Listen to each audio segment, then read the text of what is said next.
Hello everyone, welcome to iPlus Training Solutions.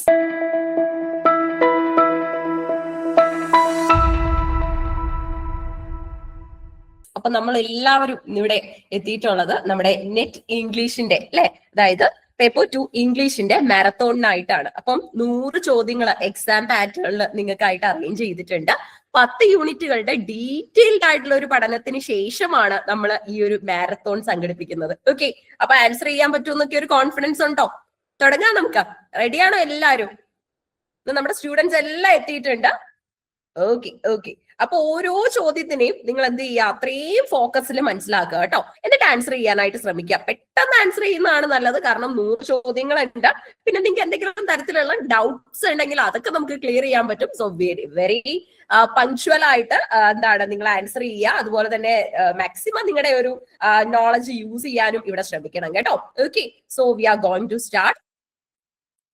നമ്മുടെ first question നിങ്ങൾക്കായിട്ട് സ്ക്രീനിലുണ്ട്, കാണാൻ പറ്റുന്നുണ്ടോ? ഒന്നാമത്തെ ചോദ്യം കണ്ടോ? ഫസ്റ്റ് ക്വസ്റ്റ്യൻ സ്ക്രീനിൽ ഫസ്റ്റ് ക്വസ്റ്റ്യൻ വന്നിട്ടുണ്ട്, കാണാൻ പറ്റുന്നുണ്ടോ? ഓക്കെ, സോ ചോദ്യം ഇതാണ്. In my mother at 66 the poet repeated smile smile smile signifies. കമലാദാസിന്റെ അനശ്വരമായ ഒരു കൺഫെഷണൽ കവിതയാണ് അല്ലെ. സോ മൈ മദർ അറ്റ് 66 വളരെ ഇമോഷണൽ ആയിട്ടുള്ള കവിത കൂടെയാണ്, വളരെയധികം പേഴ്സണൽ ആണ്, ഹൈലി പേഴ്സണൽ ആണ്. So there's a line like smile smile smile. What does it signify? എന്തായിരിക്കും സിഗ്നിഫൈ ചെയ്യുന്നത്? Okay, very good. Most of you are answering very good. Right answers ഒരുപാട് നമുക്ക് വരുന്നുണ്ട്. Very good. Right answer is assurance and hidden fear. Okay. Okay, so first question നിങ്ങളെ confident ആക്കിയോ? ശരി, രണ്ടാമത്തെ ചോദ്യം ചെയ്യാൻ റെഡിയാണോ? ഓക്കെ, എന്റെ ഒരു അഭിപ്രായത്തില് 1 മിനിറ്റ് പോലും എടുക്കാതിരിക്കുക ഒരു ചോദ്യം ചെയ്യാനായിട്ട് കേട്ടോ. അതായിരിക്കും ഏറ്റവും എളുപ്പത്തിൽ നിങ്ങൾക്ക് എക്സാമിനും ചോദ്യം ചെയ്യാനായിട്ട് നിങ്ങളെ കേപ്പബിൾ ആക്കുന്നത്.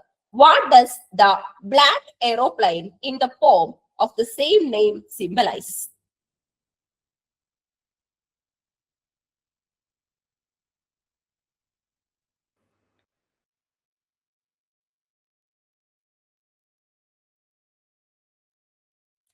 What does the black aeroplane in the poem of the same name symbolize?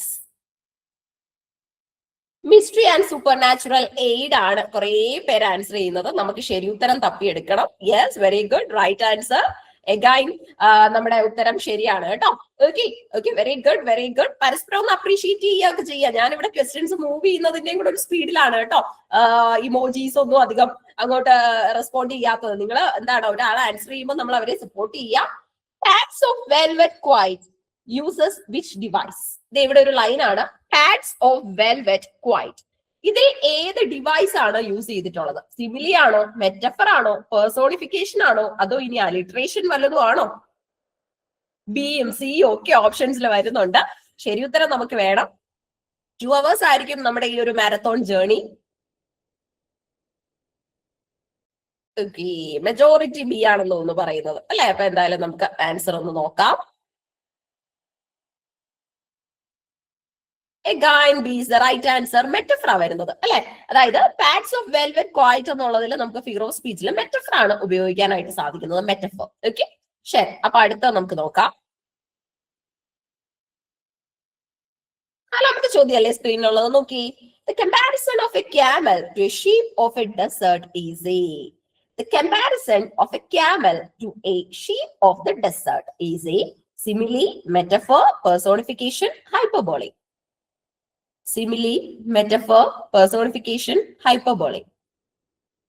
Simile, metaphor, personification, hyperbole.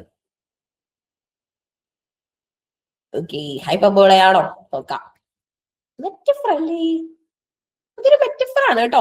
Hyperbolic ആയിട്ട് അങ്ങനെ ഒരു അഡ്രസ്സിംഗ് വരുന്നില്ല. എനിക്ക് തോന്നുന്നു പലരും ഹൈപ്പർബോള ആൻസർ പറയാൻ കാരണം എന്ന് പറയുന്നത് വളരെ എന്താണ് ഒരു ഡെസേർട്ടിലെ ഷിപ്പായിട്ടാണ് എന്താണ് ക്യാമലിനെ കാണുന്നത് എന്നുള്ള രീതിയിലുള്ള ഒരു ഹൈ ഇമേജ് കൊടുക്കാൻ അല്ല ശ്രമിക്കുന്നത്. മെറ്റഫറിക്കലി ഒന്ന് പറഞ്ഞിരിക്കുകയാണ് കേട്ടോ, ഒരു മെറ്റഫർ ഉപയോഗിച്ച് പറഞ്ഞിരിക്കുകയാണ്.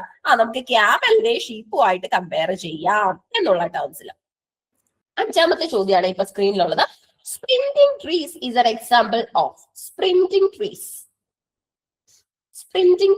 is an example of. Sprinting trees is an example of. So I think you're answering personification. Some of you are answering metaphor. We need a right answer, and there are answers like simile. So it's actually a personification, right? ഈ sprinting എന്ന് പറയുന്ന ആക്ഷനെ നമ്മുടെ living ബീങ്സിനെ കൊണ്ട് പറ്റുന്ന കാര്യമാണ്. ട്രീസിന് ഒരിക്കലും sprint ചെയ്യാനൊന്നും പറ്റത്തില്ലെന്നേ. അല്ലെങ്കിൽ ഇപ്പൊ നമ്മൾ ഡാൻസിങ് എന്താണ് ട്രീസ് ഡാൻസിങ് ഫ്ലവേഴ്സ് എന്നൊക്കെ പറയാറുണ്ട്. പക്ഷെ ഫ്ലവേഴ്സിനെ കൊണ്ട് ഡാൻസ് ചെയ്യാനൊന്നും പറ്റത്തില്ല. അതും ഒരു പേഴ്സോണിഫിക്കേഷൻ ആണ് അല്ലെ? അങ്ങനെ കണ്ടാൽ മതി സ്പ്രിന്റിംഗ് ട്രീസിനെ. എളുപ്പ ചോദ്യങ്ങളൊക്കെ തീരെയാണ് ഇവിടെ കൊണ്ട് കേട്ടോ. ഇനി നമ്മൾ നമ്മുടെ കറക്റ്റ് ആയിട്ടുള്ള ഇമ്പോർട്ടന്റ് ക്വസ്റ്റ്യൻസിലേക്കൊക്കെ വരികയാണ്. അടുത്ത ക്വസ്റ്റ്യൻ നോക്കണേ.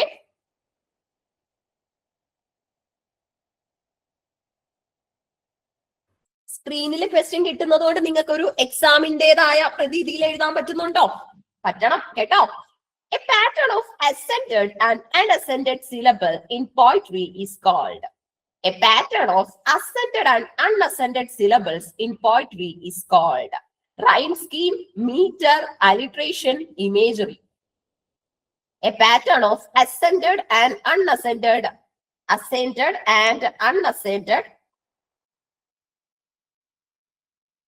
syllables in poetry is called rhyme scheme, meter, alliteration, imagery. We'll move the right answer. Right answer is meter. കേട്ടോ, ഇവിടെ ഒരു മീറ്റർ ആണ് കൊണ്ടുവന്നിട്ടുള്ളത്. Next question. ലിറ്ററേച്ചർ ക്വസ്റ്റ്യൻ വന്നു തുടങ്ങിയിട്ടുണ്ട്. Edward Lear is famous for which type of poem? Edward Lear വളരെ famous പോയിട്ട് ഒന്നും അല്ല, ഒരു മൈനർ പോയിട്ട് ഒന്നും കൂടെ വിളിക്കാം. എഡ്വേർഡ് ലിയർ എങ്ങനത്തെ കവിതകൾ എഴുതിയതിന്റെ പേരിലാണ് പോപ്പുലർ ആയിട്ടുള്ളത്? ഏത് കാറ്റഗറിയാണ് യൂസ് ചെയ്യുന്നതെന്ന് ഓപ്ഷൻസ് കൃത്യമായിട്ട് നോക്കിക്കേ. 100 ക്വസ്റ്റ്യൻസ് ആണ് നമുക്ക്. 7 ചോദ്യങ്ങൾ നമ്മൾ എത്തിയിട്ടുണ്ട്.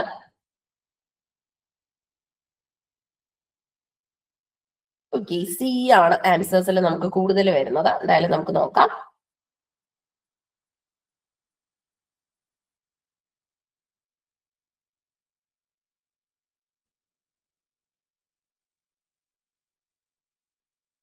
Yes, many of you answered very well, and the answer is nonsense. കേട്ടോ, നോൺസെൻസ് ലിറ്ററേച്ചർ അല്ലെങ്കിൽ പോംസ് എഴുതുന്നതിന്റെ പേരിലാണ് പോപ്പുലർ ആയിട്ടുള്ളത്. Very good, very good.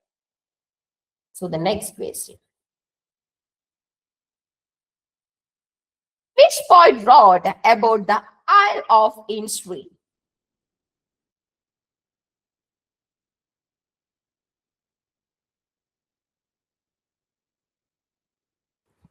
Which poet wrote about the Isle of Innisfree? Yes, many of you are answering Frost, I think. Wrote note taken ഒക്കെ എഴുതിയ ഫ്രോസ്റ്റിനെയാണ് പലരും answer ചെയ്യുന്നത്. Okay, again Eats ഒരു ഉത്തരത്തിൽ കണ്ടു.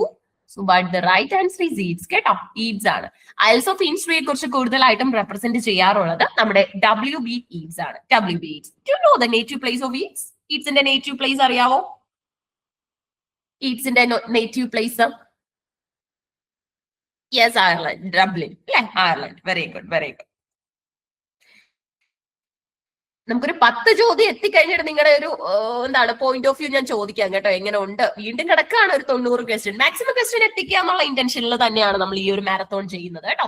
കാരണം ഒരുപാട് നമ്മള് നോട്ട്സ് പഠിച്ചതാണ്, നോട്ട്സിൽ നിന്ന് ചോദ്യങ്ങൾ ഉണ്ടാക്കി പഠിച്ചതാണ്, അതുപോലെ തന്നെ സ്റ്റേറ്റ്മെന്റ്സ് പഠിച്ചതാണ്. അപ്പൊ ഇനി എങ്ങനെ നമ്മൾ ഒരു എക്സാമിനെ അറ്റൻഡ് ചെയ്യുന്നു? ഈ ഒരു പരീക്ഷയ്ക്ക് ഈ ഒരു 100 മാർക്കിന് ശേഷം തന്നെ നിങ്ങൾക്ക് നിങ്ങളുടെ ഒരു ലെവല് അനുസരിച്ച് മനസ്സിലാക്കി എടുക്കാനും സാധിക്കും. സോളിലോക്കി എന്താണ്? സോളിലോക്കി ഈസിയാ. അതായത് പല ക്വസ്റ്റ്യൻ പേപ്പറിൽ നിന്നാണ് ക്വസ്റ്റ്യൻസ് ഇതിന് എടുത്തത് കേട്ടോ. ഇനി എക്സ്പെക്ടഡ് ക്വസ്റ്റ്യൻ നമ്മൾ കൊടുത്തിട്ടുണ്ട്. അപ്പം ക്വസ്റ്റ്യൻ പേപ്പർ എടുക്കുമ്പോൾ ഡിഫിക്കൽട്ട് ക്വസ്റ്റ്യൻ മാത്രമല്ല വരുന്നത്, ഇതുപോലെ നമുക്ക് ചെയ്യാൻ പറ്റുന്നതും അതിനകത്ത് ഉണ്ടായിരിക്കും. അതുകൊണ്ടാണ് ആദ്യത്തെ ചോദ്യങ്ങളൊക്കെ അത്തരത്തിൽ തന്നെ അറേഞ്ച് ചെയ്ത് കൊടുത്തത്. Okay, I think you can see the right answer on the screen. A speech by one actor alone to reveal thoughts. ശരിയല്ലേ? സോളിലോക്കിയും അസൈഡും ഒക്കെ തന്നെ സ്റ്റേജിലുള്ള മറ്റാരും കേൾക്കുന്നില്ല. ക്യാരക്ടർ വിചാരിക്കുന്ന എന്താണ്? ഞാൻ പറയുന്നത് അല്ലെങ്കിൽ എന്റെ മനസ്സിലൂടെയാണ് ഞാൻ സംസാരിക്കുന്നത്, മറ്റാർക്കും കേൾക്കാൻ പറ്റുന്നില്ല എന്നുള്ള ഒരു ഐഡിയ ആണ് നമുക്ക് അവിടെ കാണാനായിട്ട് സാധിക്കുന്നത്. So I think you just know the right answer, and we will move to the 10th question. Which device compare unlike things using like or as? Which device compares unlike things using like or as?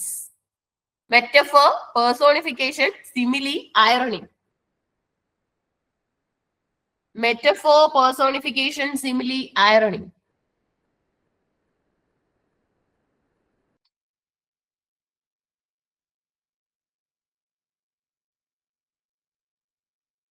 Metaphor, personification, simile, irony. We need the right answer. Yes, the answer is simile. അല്ലെ? Like question വന്നു കഴിഞ്ഞാൽ പിന്നെ ഒന്നും നോക്കണ്ട, കണ്ണടച്ച് പറയാം simile ആണെന്ന്. 11ാമത്തെ ചോദ്യത്തിലേക്ക് പോകുന്നതിന് മുമ്പ് പ്ലീസ് വെയിറ്റ് ചെയ്യാം. What is your idea about all these 10 questions? Is it very easy ആയിരുന്നോ? ട്രൈ ചെയ്യാൻ പറ്റിയതല്ലേ? Okay. So in drama, what does diction refers to? നിങ്ങൾ ഇങ്ങനെ ലെവൽ ചേഞ്ച് ചെയ്യുന്ന നോക്കിക്കോണം കേട്ടോ. ആദ്യത്തെ 10 you answered very well, and from the 11 to 20 you can know where is your position. Okay. In drama, what does diction refer to? Diction എന്ന് പറഞ്ഞാൽ എന്തുവാ? diction.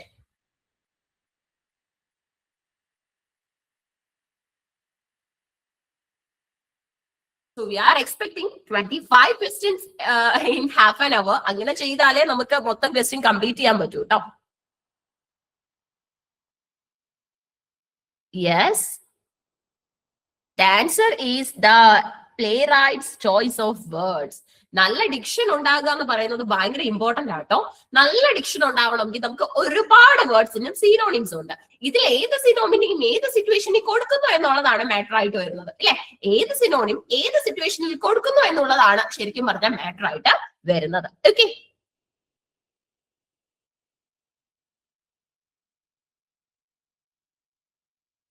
A play with a tragic hero and an unhappy ending is a tragic hero വേണം, നിർബന്ധമാണ്. Unhappy ആയിട്ടുള്ള ending വേണം. What you will call it? Yes, there's comedy, there's fast was is also comedy, there's tragedy, there's melodrama. All these were popular, very popular in literature, and the right answer is tragedy. Very good. And the most important dramatists or tragedians include Shakespeare, Horace, and a lot more. Okay. So we'll move with the 13th question. It's on the screen. Morality play popular in medieval times focused on mystery play, miracle play, morality play. All these were very popular, and this morality play is very popular during medieval times. That means the time of Chaucer and so on. Okay. The question is, ഇത് എന്തിനെയാണ് focus ചെയ്യുന്നത്? എന്തിനെയാണ് ഇവർ focus ചെയ്യുന്നത് എന്നുള്ളതാണ് question. So you are answering B. We will check for the right answer. Is very good. Allegorical lessons about virtue and vice. അല്ലെ? നമ്മുടെ എന്താണ് നന്മയും തിന്മയും ഒക്കെ നമ്മളെ പഠിപ്പിക്കുന്ന കൊച്ചു കുട്ടികളുടെ ബുക്കിലൊക്കെയുള്ള കഥകൾ ഉണ്ടല്ലോ. അപ്പുതോപ്പു സ്റ്റോറീസ് ഒക്കെ നമ്മുടെ കളിക്കുടുക്കയിലൊക്കെ പോപ്പുലർ ആണ്. I think you also came through that all that stories. Okay, കേട്ടിട്ടുണ്ടാവില്ല അങ്ങനെയുള്ള കഥകളൊക്കെ. അത് തന്നെയാണ് മൊറാലിറ്റി നമ്മളെ പഠിപ്പിക്കുന്നത്. And the 14th question, who wrote Dr. Faustus? Very good. The Renaissance most famous dramatist, Marlowe, like Christopher Marlowe. Very good. And Marlowe കുറിച്ച് പറയാനാണെങ്കിൽ 7 deadly sins നെ കുറിച്ചൊക്കെ കൃത്യമായിട്ട് നമ്മുടെ മാർലോ പറയുന്നുണ്ട്. Hats off. Very good. You are answering well.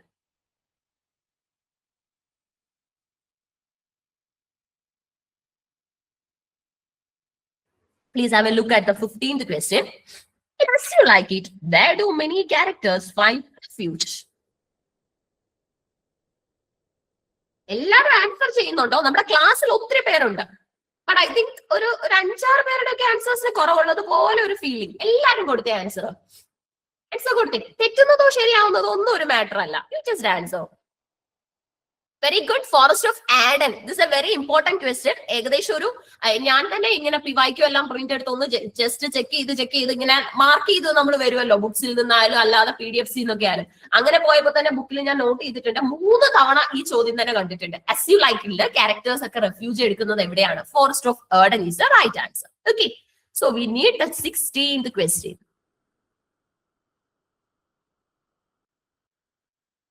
What is the primary purpose of Act 1, Scene 4 in many plays?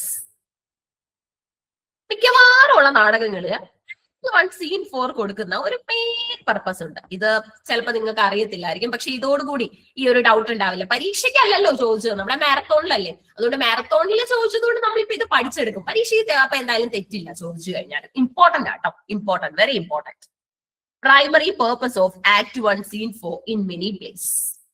എന്തായാലും ഉത്തരം നോക്കാം. ബി ആണെന്ന് തോന്നുന്നു കൂടുതൽ പേരും പറഞ്ഞത്. എയും ബിയും ഒക്കെ ആയിട്ടാണ് പറയുന്നത്. Yes, the right answer is character introduction and conflict setup. Okay, അതായത് കോൺഫ്ലിക്റ്റ് ഡിസ്ക്ലോസ് ചെയ്യത്തില്ല, സെറ്റ് ചെയ്യും. ഇന്നതാണ് പ്രശ്നം എന്നുള്ള രീതിയിൽ നമുക്ക് ഒരു ഇത് കിട്ടും. എല്ലാവരും ഒന്ന് അപ്ലോസ് ഒക്കെ കൊടുക്കാനും ഒക്കെ ഒന്ന് മുന്നോട്ട് വരണേ. കാരണം അപ്പം ബാക്കിയുള്ളവർക്ക് അതൊരു ആൻസറാണ്. നമുക്ക് ഉത്തരം തെറ്റിയാലും ശരിയായാലും let you please react, ഇല്ലേ? അപ്പൊ നമുക്ക് എന്താ നമ്മുടെ ഉത്തരം നമ്മൾ തന്നെ നമുക്കൊന്ന് എൻകറേജ് ചെയ്യാണ്. ബാക്കിയുള്ളവർക്ക് അപ്പൊ അത് റെസ്പോൺസ് അല്ലെ. നമ്മൾ ബാക്കിയുള്ളവരെ ഒന്ന് അപ്രീഷിയേറ്റ് ചെയ്യുമ്പോൾ അവർ അടുത്തതിന് ആൻസർ പറയാനൊക്കെ ശ്രമിക്കും. Just because I am busy in changing the screen and so on, അതാണ് ഞാൻ ഇമോജീസ് ഒന്നും ഇട്ട് നിങ്ങളെ കേട്ടോ. Okay, that's the only reason. And who wrote the dystopian novel Animal Farm? Animal Farm എഴുതിയതാരാ? 1984 Animal Farm ഒക്കെ തന്നെ ആരുടെ വർക്ക് ആയിരിക്കും? Yes, very good, Blair, Ricardo Blair, അല്ലെങ്കിൽ നമ്മുടെ George Orwell. Very good, George ഓവലിന്റെ വർക്ക് ആണ്. വളരെ ഇമ്പോർട്ടന്റ് ആണ് അല്ലെ, വളരെ ഇമ്പോർട്ടന്റ് ആണ്.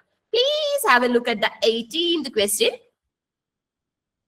The rules for combining phonemes into words. Example, STR is allowed, TL isn't, are called. Words എഴുതുമ്പോൾ STR, administrator അല്ലെങ്കിൽ എന്തെങ്കിലുമൊക്കെ വരുമ്പോൾ നമ്മൾ STR ഒക്കെ ഇടാറുണ്ട്. പക്ഷേ TL എന്ന് പറയുന്നത് നമ്മൾ അലൗ ചെയ്യാറില്ല. ഈ ഒരു റൂൾ കമ്പൈനിങ് ഫോണീമിനെ നമ്മൾ എന്ത് പറയും? It is actually phonotactics. കേട്ടോ, ഫോണോടാറ്റിക്സ് എന്ന് പറയണേ. കാരണം എന്തുകൊണ്ടാണ് അത് സെമാന്റിക്സ് ആകാത്തതെന്ന് ചോദിച്ചാൽ മീനിങ്സിനെ കുറിച്ചുള്ള പഠനമാണ് സെമാന്റിക്സ്. ഇനി പ്രാഗ്മാറ്റിക്സ് എന്ന് പറഞ്ഞാൽ practical application of language. Language നമ്മൾ ഓരോ സിറ്റുവേഷനിൽ ഉപയോഗിക്കുന്നു എന്നുള്ളതിനാണ് അവിടെ പ്രാധാന്യം വരുന്നത്. ഇനി ഫോണോടാറ്റിക്സ് എന്ന് പറഞ്ഞു കഴിഞ്ഞാൽ അത് കുറച്ച് ഡിഫറെന്റ് ആണ്. ഈ ഫോണോടാറ്റിക്സിനകത്ത് കുറെ ഐഡിയാസ് ക്ലബ് ചെയ്ത് നിൽക്കുന്നത് നമുക്ക് കാണാൻ സാധിക്കും. മോർഫോളജി എന്ന് പറഞ്ഞു കഴിഞ്ഞാൽ വേർഡ്സിന്റെ സ്റ്റഡീസിനെയാണ്. അതായത് വേർഡിന്റെ ഏറ്റവും ചെറിയ യൂണിറ്റിനെ നമ്മൾ മോർഫീം എന്ന് പറയും. വേർഡിന്റെ ആ സ്റ്റഡീനെ നമുക്ക് മോർഫോളജി എന്ന് പറയാൻ പറ്റും. സൗണ്ടിന്റെ ആ ഒരു വലിയ സ്റ്റഡി ബ്രാഞ്ചിനെ നമ്മൾ ഫോണോളജി എന്ന് പറയും. സൗണ്ടിന്റെ ഏറ്റവും ചെറിയ യൂണിറ്റിനെ, കുഞ്ഞനായ സൗണ്ടിനെ നമുക്ക് ഫോണീം എന്ന് വിളിക്കാനും സാധിക്കും. ഫോൺ ചെയ്യുമ്പോൾ സൗണ്ട് കേൾക്കുന്നു എന്ന് ഓർത്താൽ മതി. ഫിഡോളജി സൗണ്ടുമായി റിലേറ്റഡ് ആണ്. മോർഫോളജി വേർഡുമായിട്ട് റിലേറ്റഡ് ആണ്. മോർഫോളജി എന്ന് എഴുതുമ്പോൾ എം ഉണ്ട്. വേർഡ് എന്ന് പറയുമ്പോൾ നമ്മൾ തിരിച്ചാണ്, എം തിരിച്ചിടുമ്പോൾ W. അപ്പൊ വേർഡ് ഏതെങ്കിലും ഒരെണ്ണം ഓർത്താൽ മതി കേട്ടോ. So it's here's the 19th question. In English, words like greenhouse and blackboard show primary stress on the first element. This illustrates.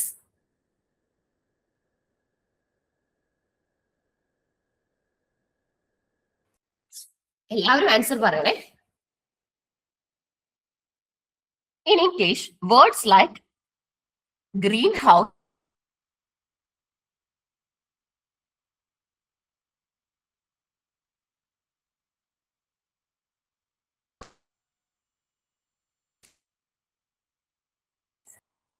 കൂടെ ചെയ്യണേ. ഓക്കെ, ഡി ആണ് കൂടുതൽ പേരും പറയുന്നേ. നമുക്ക് എന്തായാലും നോക്കണം.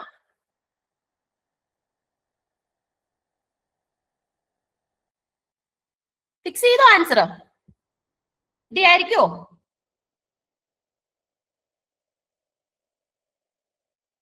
ഓക്കെ, നമുക്ക് ശരി ഉത്തരം നോക്കാവുന്നോ? നോക്കാം. ഓക്കെ, പല ആൻസേഴ്സ് വരുന്നുണ്ട് അതിന്റെ ഇടയിൽ തന്നെ. നിങ്ങൾ എല്ലാരും ഒന്ന് റെസ്പോണ്ട് ചെയ്യാനാണ് ഞാനും ഒന്ന് വെയിറ്റ് ചെയ്യുന്നത്. ശരി, എന്തായാലും നമുക്ക് ആൻസർ നോക്കാം.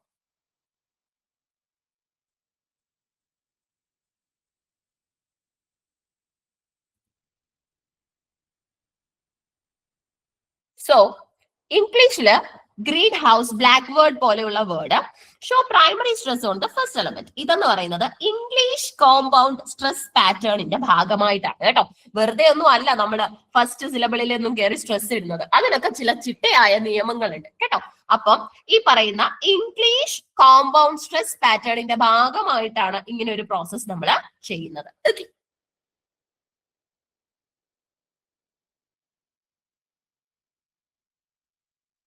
the smallest meaningful unit in a language is called. The smallest meaningful unit in a language is called. Smallest meaningful unit in a language. Very good. Right answer is morpheme. Morpheme. കേട്ടോ. അപ്പോഴേ വലിയ ബുദ്ധിമുട്ടിക്കുന്ന കാര്യങ്ങൾ മാത്രമൊന്നും അല്ലെന്നേ. ഇതൊക്കെ PYQ ആ നമുക്ക് വന്നിട്ടുള്ളത് അല്ലെ. അപ്പൊ ഇതിൽ നിന്ന് നിങ്ങൾക്ക് മനസ്സിലാക്കാൻ പറ്റുന്ന ഒരു കാര്യം എന്താണെന്ന് ചോദിച്ചു കഴിഞ്ഞാൽ, നമ്മള് ഇപ്പം യൂണിറ്റ് 5 പഠിച്ചതാ ക്ലിയർ ആയിട്ട്. അതിനകത്ത് നമ്മൾ കണ്ടതാണ് യൂണിറ്റ് 5 അത്ര എളുപ്പമൊന്നും അല്ല, അത്യാവശ്യം മെനക്കെട്ട് തന്നെ നമ്മൾ പഠിച്ചതാ അല്ലെ. അപ്പൊ അവിടുന്ന് നമുക്ക് മനസ്സിലാക്കാൻ പറ്റും ഏതാണ് അല്ലെ. അപ്പൊ ഇങ്ങനെയുള്ള ചോദ്യങ്ങളൊക്കെ നമുക്ക് ആൻസർ ചെയ്യാൻ പറ്റും. വലിയ ബുദ്ധിമുട്ടിക്കുന്നത് തന്നെയല്ല, ആൻസറബിൾ ആയിട്ടുള്ള പറ്റുന്ന തരത്തിലുള്ള ചോദ്യങ്ങൾ നമുക്ക് വരാറുണ്ട്.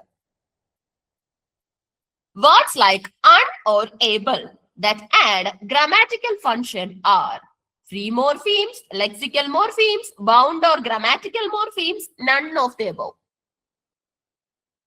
Words like un or able that add grammatical function are free morphemes, lexical morphemes, bound or grammatical morphemes, none of the above.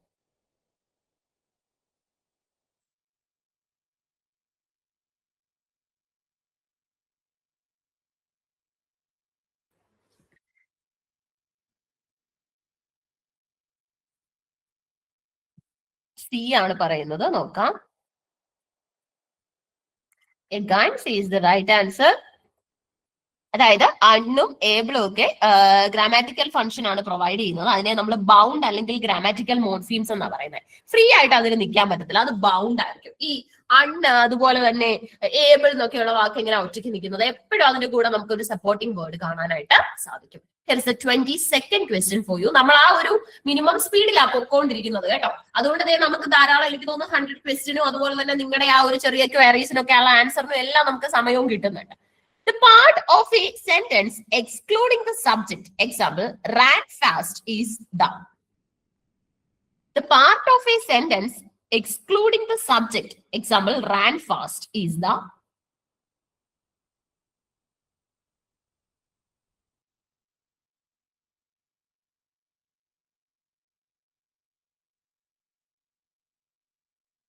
Okay, C ആണ് ആൻസറിൽ അല്ലെ. Predicate. Very good, very good. Hats off. Predicate ആണ് വരുന്നത് കേട്ടോ. Predicate.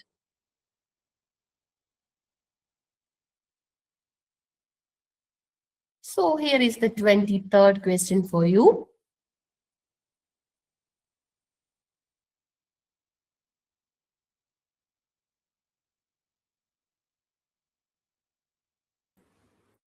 നോക്കിക്കോ. The study of meaning the study of how meaning works in context. Example, it's called here meaning, called close the window, is. The study of how meaning works in context. Example, it's called here എന്ന് പറയുമ്പോൾ അതിനകത്തൊരു meaning ഉണ്ട്. Situational ആയിട്ടാണെങ്കിൽ ഒരാൾ ഡോറിന്റെ അവിടെ നിന്നിട്ട് പറയാണ് ഭയങ്കര തണുപ്പാണെന്ന് പറഞ്ഞു കഴിഞ്ഞാൽ ഉദ്ദേശിക്കുന്ന കാര്യം ഇത്രയേ ഉള്ളൂ. They just simply mean that you just please close the window or door. അല്ലെ, അതാണ് ഉദ്ദേശിക്കുന്നത്. സോ ഇതെന്താണ് എന്നുള്ളതാണ് ചോദിച്ചിട്ടുള്ളത്. റൈറ്റ് ആൻസർ വരുന്നത് പ്രാഗ്മാറ്റിക്സ്. എന്തുകൊണ്ടായിരിക്കും ഇവിടെ പ്രാഗ്മാറ്റിക്സ് വന്നത്? സെമാന്റിക്സ് അല്ല, സെമിയോട്ടിക്സ് അല്ല, സ്റ്റൈലിസ്റ്റിക്സ് അല്ല. ഇറ്റ്സ് കോൾ ഹിയർ എന്ന് പറയുമ്പോൾ ക്ലോസ് ദ വിൻഡോ എന്നുള്ള ഐഡിയ നമുക്ക് കിട്ടി. How? Context, situational, practical application അല്ലെ. സിറ്റുവേഷണൽ മീനിങ്, സിറ്റുവേഷൻ അനുസരിച്ച മീനിങ് ആണ് നമ്മളിവിടെ കണ്ടത് അല്ലെ. സിറ്റുവേഷണൽ ആയിട്ടുള്ള meaning. Very good, very good. So here's the 24th question. The linguist who introduced the concept of lang എന്ന് പറഞ്ഞ സിസ്റ്റം ആണ്. പാരോൾ എന്ന് പറഞ്ഞ സ്പീച്ച് ആണ്. Was Chomsky, Saussure, Sapir, Bloomfield. രണ്ട് സംശയം കാണത്തുള്ളൂ, ചോംസ്കി ആണോ സഷൂർ ആണോ അല്ലെ. രണ്ട് സംശയം നിങ്ങൾക്ക് വന്ന് കാണും, ചോംസ്കി ആണോ സഷൂർ ആണോ. വേറെ ഒന്നിലേക്ക് നിങ്ങൾ പോകുന്ന എനിക്ക് തോന്നുന്നില്ല.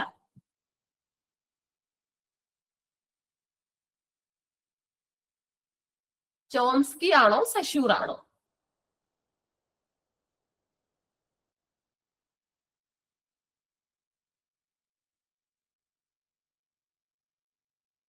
It's none other than Saussure കേട്ടോ. ഫെർഡിനാൻഡ് ഡി സഷൂർ, നമ്മുടെ സ്വിസ് ലിംഗ്വിസ്റ്റ് ഇല്ലേ, കോസ് ഇൻ ജനറൽ ലിംഗ്വിസ്റ്റിക്സ് ഒക്കെ എഴുതിയ സഷൂറിന്റെ ആണ്. ചോംസ്കിയിലോട്ട് വന്നു കഴിഞ്ഞാൽ ചോംസ്കി ഐഡിയാസ് പറഞ്ഞിട്ടില്ല എന്നല്ല, കോമ്പീറ്റൻസ്, പെർഫോമൻസ്, അതുപോലെ തന്നെ LAD. Do you know what is LAD? എന്തുവാ LAD? What is expansion of LAD? LAD. LAD എന്തുവാ?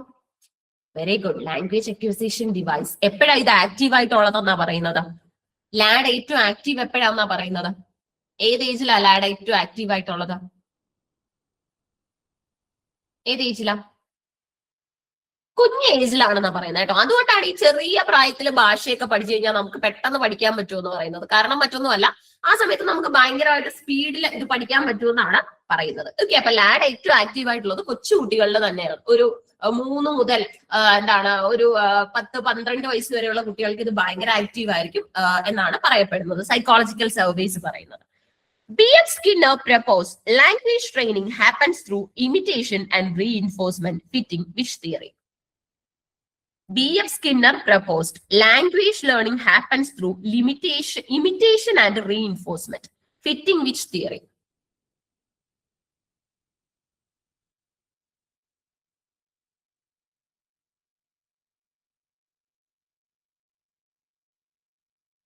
Many of you are answering C, so we need an answer. Again, the right answer, behaviorism. കേട്ടോ, Skinner behaviourist ആണ്. Skinner പറയുന്ന ideas ഒക്കെ തന്നെ ഏത് തിയറിക്കാണ് fit ആവുന്നതെന്ന് ചോദിച്ചാൽ പിയാഷെ, Vygotsky ഒക്കെ നമുക്ക് അറിയാം. അതൊക്കെ തന്നെ സൈക്കോളജിസ്റ്റുകളുടെ പേരാണ്. So the only answer is behaviourism. ഇനി none of the above answer ആവാൻ സാധ്യതയുണ്ട്. പൊതുവേ നമുക്ക് ഒരു ഓവർ കോൺഫിഡൻസ് വരുമല്ലോ, ഒന്നിന്റെ ആൻസർ ഒന്നും ആയിരിക്കത്തില്ല നൺ ഓഫ് ദ എബോവ് എന്ന്. പക്ഷെ ഇപ്പൊ നെറ്റ് എക്സാമിന് NTA ക്വസ്റ്റൻ ഇടുന്ന സമയത്ത് ചിലതിനൊക്കെ നൺ ഓഫ് ദ എബോവ് ഒരു ഉത്തരം ആക്കാറുണ്ട്. So be careful with that possibility too. ആ ഒരു പോസിബിലിറ്റി കൂടെ മനസ്സിൽ വേണം കേട്ടോ. So how's your journey with this 25 questions? എങ്ങനെ ഉണ്ടായിരുന്നു 25 ചോദ്യം? Very good, very good. ഒരു 20 above കിട്ടിയില്ലയോ?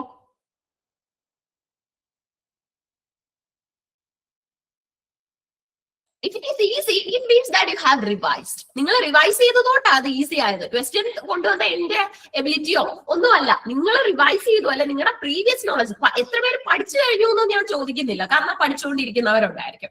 But have a previous knowledge, അത് ബ്ലഷ് ചെയ്യാൻ, അത് ബൂസ്റ്റ് ചെയ്യാൻ നമുക്ക് പലപ്പോഴും നമ്മുടെ ലൈവ് ക്ലാസ്സുകളിലൂടെ ഒക്കെ സാധിച്ചിട്ടുണ്ട്. That's a result of your answering or your score. Okay, so most of you 20 above കിട്ടി കാണുമെന്ന് ഞാൻ വിചാരിക്കുന്നു. And we will move to the 26th question. Are you ready?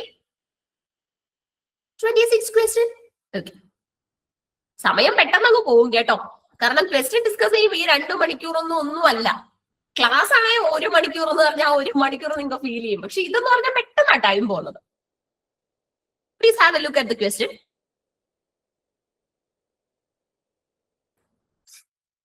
The study of the connection between language and the mind is. ലാംഗ്വേജും മൈൻഡും തമ്മിലുള്ള സ്റ്റഡിക്ക് നമ്മൾ എന്താണ് പറയുന്നത്? ലാംഗ്വേജും മൈൻഡും തമ്മിലുള്ള സ്റ്റഡിക്ക് എന്താ പറയുന്നത്?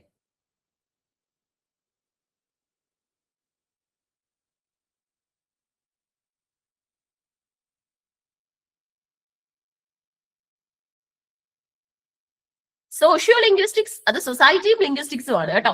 Computational linguistics, psycho linguistics, semiotics. So I think you got the right answer. Psyche എന്നൊക്കെ പറഞ്ഞാൽ തന്നെ മൈൻഡ് എന്നാണ് അല്ലെ? Psycho linguistics. ഒത്തിരി പേരുണ്ട് കേട്ടോ സൈക്കോ ലിംഗ്വിസ്റ്റിക്സിൽ വർക്ക് ചെയ്യുന്നവര്. അതുപോലെ തന്നെ പല റൈറ്റേഴ്സും ഇന്ന് സൈക്കോ ലിംഗ്വിസ്റ്റിക്സിന്റെ ഒരു ഫീൽഡിൽ നമുക്ക് കോൺട്രിബ്യൂഷൻസ് നൽകുന്നുമുണ്ട്. So here is the 27th question.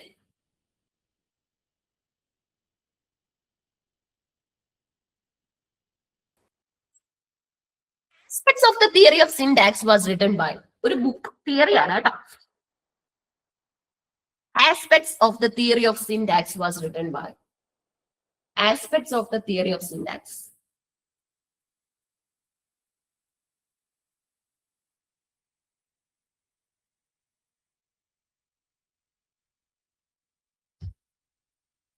There's Chomsky, Saussure, Sand, and also Bloomfield. Okay, I think you're answering Noam Chomsky. Noam Chomsky ആണെന്നാണ് ഉറപ്പ്. വേറെ ഏതെങ്കിലും ഒബ്ജെക്ഷൻ ഉണ്ടോ? Right answer Chomsky. Very good. ഇത് നിങ്ങൾക്ക് അത്യാവശ്യം നല്ലൊരു ചോദ്യമായിരുന്നു, വരാനും സാധ്യതയുണ്ട്. Please note the answer if you don't no.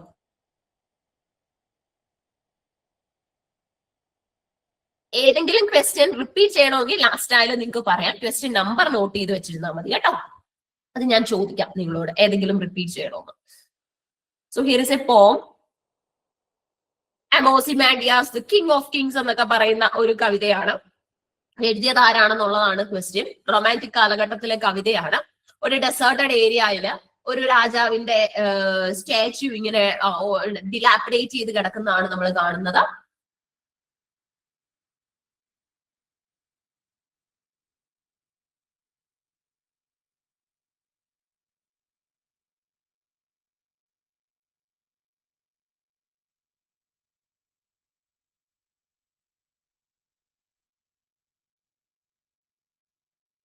Right answer is Shelley. Next question, 29. What does the ruined statue symbolize? Same കവിതയിൽ നിന്ന് തന്നെ ഉള്ളതാണ് കേട്ടോ. Series question. 2 ക്വസ്റ്റ്യൻ പേപ്പറിൽ നിന്ന് കിട്ടിയതാ. പക്ഷെ അടുപ്പിച്ചടുപ്പിച്ച് ഞാൻ ഈ ക്വസ്റ്റ്യൻ ഇടാൻ കാരണം എന്ന് പറഞ്ഞാൽ ഒരേ കവിതയിൽ നിന്നുള്ളതായതുകൊണ്ടാ. What does the ruined statue symbolize? ഇത് ക്വസ്റ്റ്യൻ ഇങ്ങനെ അല്ലായിരുന്നു. Ruined statue in the poem Ozymandias symbolize dash എന്നുള്ള പോലെ ആയിരുന്നു. സീരീസ് ക്വസ്റ്റ്യൻ ആയതുകൊണ്ട് വീണ്ടും ഞാൻ അത് റിപ്പീറ്റ് ചെയ്തില്ല. Eternal power, triumph of art, the transience of power and pride, the sculptor's fame. The sculptor's fame. Sculpture അല്ല sculptor. ആ ശില്പിയുടെ കഴിവ്. ശില്പിയുടെ ഫെയിം എന്താണ് അതിൽ വരുന്നത്? ട്രാൻസിയൻസ് തന്നെയാണ് വരുന്നത്. ട്രാൻസിയൻസ് ആണ്. ട്രാൻസിയൻസ് ഓഫ് എന്താണ് പവർ ആൻഡ് പ്രൈഡ്. അതായത് മരിക്കുന്നതിന് മുമ്പ് തന്നെ സ്വന്തം സ്റ്റാച്യു ഉണ്ടാക്കി വെച്ചു. എന്നിട്ട് പറഞ്ഞു I am Ozymandias the king of kings. ഇല്ലേ, രാജാക്കന്മാരുടെ രാജാവ്, രാജാതിരാജനാണെന്നൊക്കെ പറഞ്ഞു. But you can see something like oxymoron happening in the poem. That is, ഇത് എന്താണ് പൊട്ടിപ്പൊളിഞ്ഞ് കിടക്കുകയാണ്. ഇല്ലേ, രാജാവിന്റെ തല ഒരു സ്ഥലത്ത് കൈയും കാലും വേറെ ഒരു സ്ഥലത്ത് എന്നുള്ള രീതിയിൽ. ശരിക്കും പറഞ്ഞാൽ അന്ന് രാജാവ് ജീവിച്ചിരുന്ന സമയത്ത് രാജാവിനെ എല്ലാവരും ഭയന്നിരുന്നു. പക്ഷെ ഇന്ന് രാജാവിന്റെ സ്റ്റാച്യു കണ്ടിട്ട് ആരും ഭയക്കുന്നൊന്നുമില്ല. എല്ലാവരും അതിന്റെ ഒരു കോമിക് സീനായിട്ട് മാത്രമാണ് കാണുന്നത്. Here is the 30th question.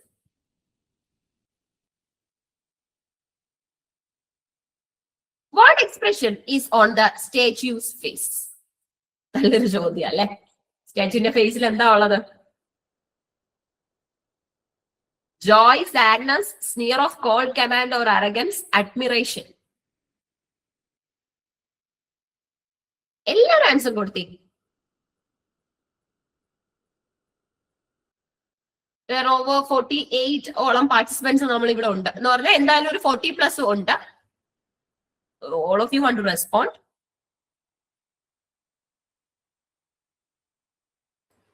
So we'll move for the answer. Yes, sneer of cold command and arrogance. എന്താ കമാൻഡ് കോൾഡ് ആണെന്ന് പറയുന്നത്? Why the command is called? എന്താ അത് കോൾഡ് കമാൻഡ് ആയത്? എന്തെങ്കിലും reason ഉണ്ടായിരിക്കോ?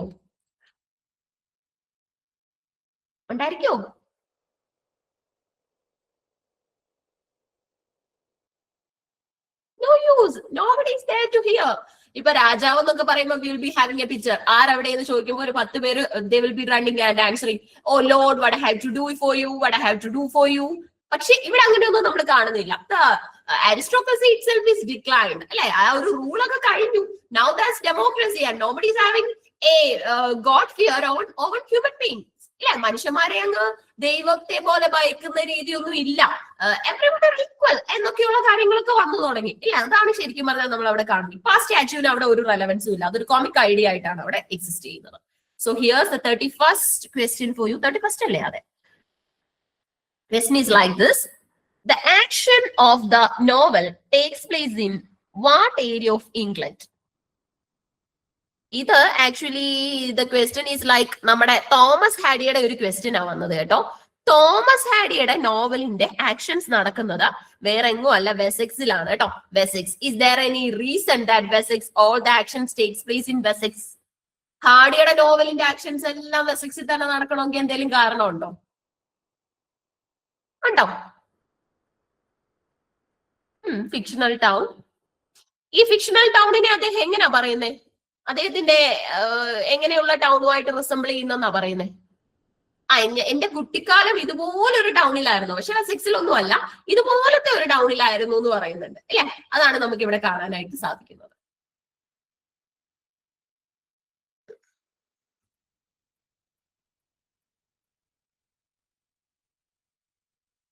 What does John Darbyfield learn at the beginning that changes his family's fortune temporarily?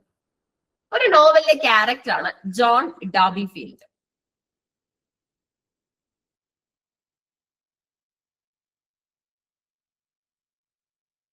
അതായത് നമ്മുടെ നായികയുടെ അച്ഛനാണ് ജോൺ ഡർബിഫീൽഡ്. എന്ത് ന്യൂസ് ആണ് ഡർബിഫീൽഡിന് കിട്ടുന്നത്? എന്ത് ന്യൂസ് കേട്ടിട്ടാണ് ഡർബിഫീൽഡ് മകളെ ആ ഒരു വലിയ ഫാമിലിയിലേക്ക് അയക്കാൻ റെഡി ആവുന്നത്? എന്തായിരിക്കും ആ news? He wins the lottery. He's a prince. He comes from an aristocratic family, the D'Urbervilles. He has inherited a large estate. എന്തായിരിക്കും? സിയും ഡിയും ഫീൽ ചെയ്യുമ്പോൾ ഒരുപോലെ ഫീൽ ചെയ്യും നിങ്ങൾക്ക് വായിക്കുമ്പോൾ, നിങ്ങളുടെ പ്രശ്നമല്ല. But there is a right answer as said by the NTA. ഇന്ത്യയുടെ ആൻസർ കീയിലൊക്കെ വന്ന ശരിയായ ഒരു ഉത്തരവുണ്ട്. അതാണ് ശരി ഉത്തരം. നമ്മളത് ചെക്ക് ചെയ്യും. നിങ്ങൾ എല്ലാവരും ആൻസേഴ്സ് കൊടുത്തു കഴിഞ്ഞോ? എല്ലാവരുടെ ആൻസർ ആയോ?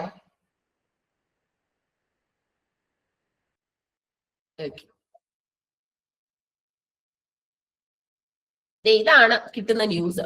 അതൊരു ചേർച്ച്മാൻ, ഒരു ക്ലർജിമാൻ ആ പറയുന്നത്, ഒരു ട്രാവലർ ആണ് അയാള്. അയാളാണ് ജോൺ ഡർബിഫീൽഡിനോട് വന്നൊരു പറയുന്നത് ഇങ്ങനെ കഷ്ടപ്പെടേണ്ട കാര്യമൊന്നുമില്ല, വലിയൊരു കുടുംബത്തിലെ മെമ്പറാ, പിന്നെ എന്തിനാ ഇങ്ങനെ കഷ്ടപ്പെടുന്നതെന്നൊക്കെ പറഞ്ഞിട്ട് കുറെ കാര്യങ്ങളൊക്കെ പറഞ്ഞ അയാളെ എന്താണ് ഇങ്ങനെ സൂട്ട് ചെയ്യാനായിട്ട് ശ്രമിക്കുന്നത്. Next question 33.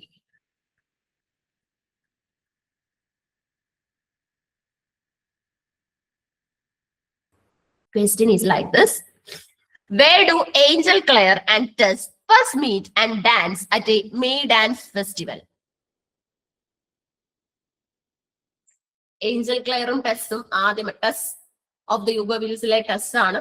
മുമ്പത്തെ ക്വസ്റ്റിനും ടെസ്സിലെ തന്നെയായിരുന്നു. ഇവർ തമ്മിൽ ആദ്യമായി മീറ്റ് ചെയ്യുന്നത് ഒരു മെയ് ഡാൻസ് ഫെസ്റ്റിവലിലാണ്. അത് എവിടെ വെച്ചായിരുന്നു സംഘടിപ്പിച്ചത്? പിന്നീട് ക്ലെയറും ടെസ്സും ഭയങ്കരമായ ഫ്രണ്ട്സ് ആവുന്നുണ്ട്. Later it leads to being a relationship, അതിലേക്ക് പോകുന്നുണ്ട്. You know the right answer? It's Marriott. It's Marriott. Okay? Marriott. ശരിയായ ഉത്തരം. എത്ര പേരുടെ ഉത്തരം ശരിയായി? ഒന്ന് തംസിട്ടേ. തെറ്റിപ്പോയി. ശരിയായി. മിക്സഡ് ഇമോഷൻ അല്ലെ? തെറ്റിപ്പോയവരൊക്കെ ശരിയാക്കുവോ? പഠിക്കുവോ? ഇനി എക്സാമിന് ചോദിക്കുമ്പോ ഇത് തെറ്റില്ലല്ലോ, സെറ്റ് അല്ലേ? അത്രേ ഉള്ളൂ കേട്ടോ. ഇപ്പൊ പ്രശ്നമില്ല. ഇപ്പൊ നമ്മുടെ മാരത്തോൺ ആണ്. ഇത് നമ്മുടെ കറക്ഷൻസും മാറ്റങ്ങളൊക്കെ വരുത്തി നമുക്ക് പഠിക്കാനുള്ള സമയമാണ്. നമുക്കൊരു 50 ക്വസ്റ്റ്യൻസ് എത്തിക്കണം കേട്ടോ, ഒരു 8 മണിയാകുമ്പോഴത്തേക്ക്. അങ്ങനെയാണെങ്കിൽ ഒരു 8:30യോട് കൂടി will be reaching the 75 questions. പിന്നെ നമുക്ക് പെട്ടെന്ന് കാര്യങ്ങൾ കൺക്ലൂഡ് ചെയ്യാനും സാധിക്കും. Okay, next question. What instrument does Angel Clare play? Series question ആണ്. ഒരേ നോവലിൽ നിന്ന് തന്നെ പലവട്ടം ചോദിച്ചു. അപ്പൊ ഇങ്ങനെയുള്ള നോവൽ നമ്മുടെ മസ്റ്റ് ലിസ്റ്റിൽ, പഠിത്തത്തിന്റെ മസ്റ്റ് ലിസ്റ്റിൽ ഉണ്ടായിരിക്കണം. ടെസ്സിന്റെ നോവലൊന്നും പഠിക്കാതെ പോകരുത്. അത് നമുക്ക് തന്നെ മണ്ടത്തരമാണ് നമ്മൾ ഈ ടെസ്സിന്റെ നോവലൊക്കെ പഠിക്കാതെ പോകുന്നത്. കാരണം നിത്യ ചോദ്യം ചോദിക്കുന്ന കുറച്ച് ഏരിയ ആണ്. എന്ത് ഇൻസ്ട്രുമെന്റാ പ്ലേ ചെയ്യുന്നത്? ഒരു ഹാർപ്പാണ്. ഹാർപ്പ് എന്ന് പറഞ്ഞാൽ നിങ്ങൾക്ക് അറിയായിരിക്കും, ലെങ്തി ആയിട്ടുള്ള വളരെ ഒരു ലയർ പോലെ ഇരിക്കുന്ന ഒരു മ്യൂസിക്കൽ ഇൻസ്ട്രുമെന്റ് ആണ്. വൈബ്രേഷണൽ സൗണ്ട്സ് ഒക്കെ അതിൽ നിന്ന് പ്രൊഡ്യൂസ് ചെയ്യപ്പെടാറുണ്ട് കേട്ടോ. Next question 35.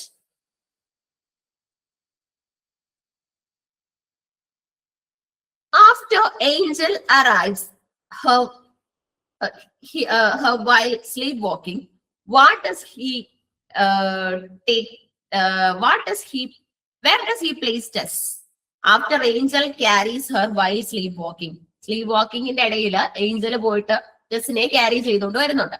എന്നിട്ട് ടെസ്സിനെ എവിടെയാണ് ഏഞ്ചല് വെക്കുന്നത്? റോക്കിലാണോ, കോഫിനിലാണോ, ബെഡിലാണോ, ബ്രിഡ്ജിലാണോ? ഇത് നോവലിന്റെ ഇൻഡപ്തിൽ നിന്ന് വരുന്ന ചോദ്യമാണ്. നോവല് വായിച്ചവർ ഉത്തരം എഴുതട്ടെ എന്നുള്ള ആംഗിളില് വരുന്ന ചോദ്യമാണ് കേട്ടോ. നോവല് വായിച്ചവർക്ക് ഉത്തരം എഴുതാം എന്നുള്ള പോയിന്റ്.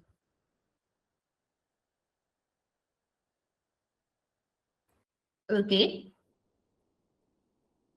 ആൻസേഴ്സ് കുറച്ച് വരുന്നുണ്ട്, നോക്കാം. ഇനി കോഫിനാട്ടോ, ഒരു കോഫിനിലാണ് കൊണ്ടുവയ്ക്കുന്നത്. It's quite sarcastic also. അത് കഴിഞ്ഞിട്ട് നമ്മുടെ ടെസ് തന്നെ ഏഞ്ചലിനോട് ചൂടാവുന്നുണ്ട്. What have you done on me, why did you put me in a coffin എന്നൊക്കെ ചോദിക്കുന്നുണ്ട്. ആ ഒരു സീനൊക്കെ വളരെ ഗംഭീരമാണ് ആ നോവലില്. അപ്പൊ 35, 36 വന്നിട്ടുണ്ട്. What is the name of the farm where Tess works and falls in love with Angel? ആ ഫാമിന്റെ പേരെല്ലാവരും ഓർക്കുന്നുണ്ടായിരിക്കും. സ്ലോപ്സ് എന്നാണോ, വെൽബ്രിഡ്ജ് മിൽ എന്നാണോ, ടാൽബോത്തേസ് ഡയറി എന്നാണോ ഫ്ലാക്സ് ബർട്ടൺ എന്നാണോ? ഒരു ഡയറി ആണ്, അതായത് ഒരു മിൽക്ക് ഷോപ്പാണ്, മിൽക്ക് പ്രോഡക്ട്സ് ഒക്കെ കൊടുക്കുന്ന ഷോപ്പാണ് എന്നുള്ളത് വരെയാണ് കറക്റ്റ് ആണ്. പക്ഷെ അതിന്റെ പേര്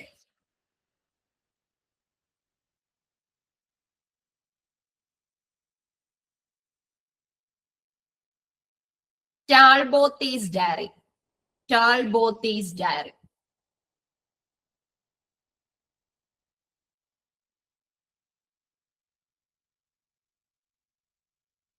മുപ്പത്തിയേഴ്. Who tells Angel that Tess has gone to San Brown? ഏത് ക്യാരക്ടർ ആണ് പറയുന്നത്?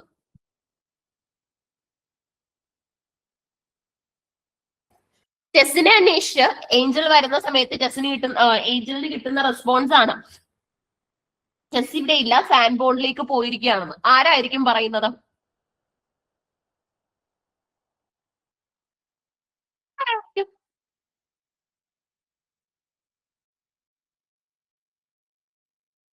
Yes, the answer is Marian. കേട്ടോ, അവിടെ ഒരു എന്താണ് ഒരു ഡിസ്റ്റിങ് റിലേറ്റീവിനെ കാണുന്നുണ്ട്. ടെസ്സിന്റെ ഒരു ഡിസ്റ്റിങ് റിലേറ്റീവിനെ കാണുന്നുണ്ട്, മരിയൻ ആണ് പറയുന്നത് ടെസ് ഇവിടെ ഇല്ല.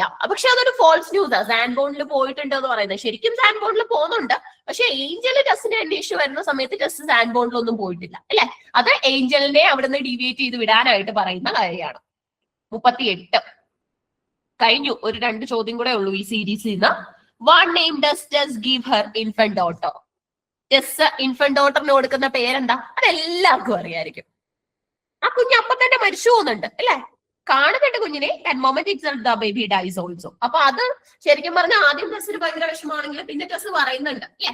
ശരിക്കും എന്നെ പോലെയുള്ള വളരെ എന്താണ് ഒരു പതറ്റിക് ലൈഫ് ലീഡ് ചെയ്യാനാണെങ്കിൽ it's better that the baby rest in peace. Yeah, the baby is taken to heaven. It's the better thing എന്നൊക്കെ അവർ അവസാനം പറയുന്നുണ്ട്. പക്ഷെ അവർക്ക് ഭയങ്കര വിഷമമാവുന്നുണ്ട് ഈ ബേബിയുടെ മരണം. ഓക്കെ, അപ്പൊ ബേബിക്ക് അവര് പേരിടുന്നത് സോറോ എന്നാണ് കേട്ടോ. സോറോ. ഓക്കെ, മറന്നുപോകല്ലേ? സോറോ. ഇത് വെരി വെരി ഇമ്പോർട്ടന്റ് ക്വസ്റ്റ്യൻ കാറ്റഗറിയിലുള്ളതാണ്. എത്ര വട്ടം ചോദിച്ചിട്ടുള്ളതാണെന്ന് അറിയാവോ നെറ്റിന്? there are a lot of times this question is repeated. അത്രയും ഇമ്പോർട്ടന്റ് ആണ് ടെസ്റ്റിനകത്തിൽ നിന്നുള്ള ഈ ചോദ്യം.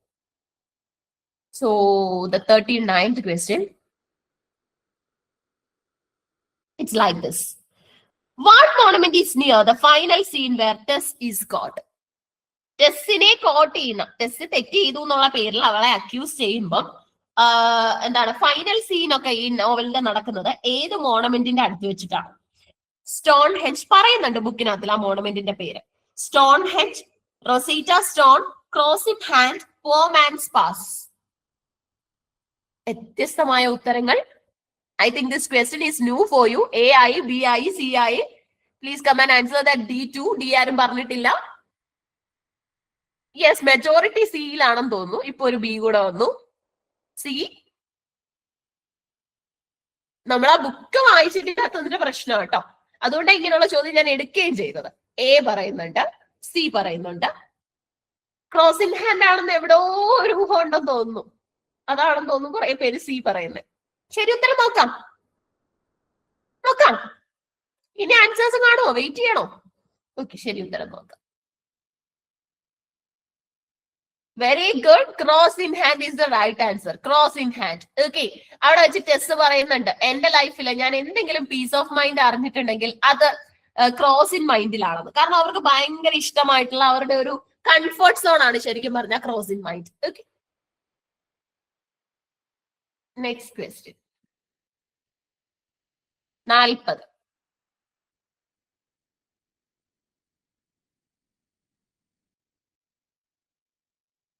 What question best reflects a core concern of cultural studies?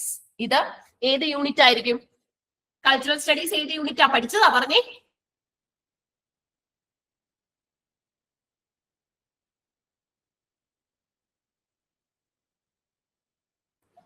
Cultural studies ഏത് യൂണിറ്റാ? ഏത് യൂണിറ്റാ?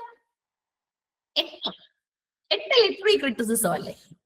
ഓ 8 അല്ല, ബി എന്നാണോ പറഞ്ഞത്? Okay, 7. Very good. 7 cultural studies. കൾച്ചൂറ എന്ന വാക്കിൽ നിന്നാണ് കൾച്ചറൽ സ്റ്റഡീസ് ഒക്കെ വന്നത്. ഇതൊരു സ്റ്റേറ്റ്മെന്റ് ചോദ്യം കൂടെയാണ്. Question is like this.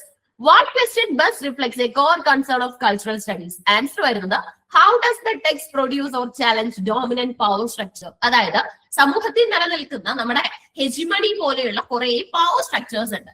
ഈ പവർ സ്ട്രക്ചറുകളെയൊക്കെയാണ് നമുക്കൊന്ന് ക്വസ്റ്റ്യൻ ചെയ്യേണ്ടത്. അല്ലെ, എന്തിനെയാണ് നമുക്ക് സമൂഹത്തിൽ ക്വസ്റ്റ്യൻ ചെയ്യേണ്ടതെന്ന് ചോദിച്ചു കഴിഞ്ഞാൽ ഈ പവർ സ്ട്രക്ചറുകളെയാണ്. അതായത് എപ്പോഴും നമ്മുടെ ലൈഫിൽ തടസ്സങ്ങൾ കൊണ്ടുവരുന്നതെന്ന് പറയുന്നത് ഈ പവർ സ്ട്രക്ചറുകളാണ്. അല്ലെ, അപ്പൊ അതിനെയാണ് ശരിക്കും പറഞ്ഞാൽ നമുക്കൊന്ന് ക്വസ്റ്റ്യൻ ചെയ്യേണ്ടത്. അതിനാണ് ശരിക്കും പറഞ്ഞാൽ മാറ്റം വരേണ്ടത്. അല്ലെ, അവിടെയാണ് ശരിക്കും പറഞ്ഞാൽ നമ്മൾ വർക്ക് ചെയ്യേണ്ടതെന്നൊക്കെയുള്ള മെസ്സേജ് നമുക്ക് ഇവിടുന്ന് കിട്ടും. ഓക്കെ, അപ്പൊ അത് കൃത്യമായിട്ടൊന്ന് മനസ്സിലാക്കി വെക്കുക.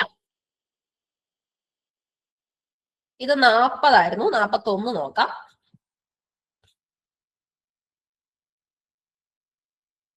The concept of hegemony developed by Antonio Gramsci refers to.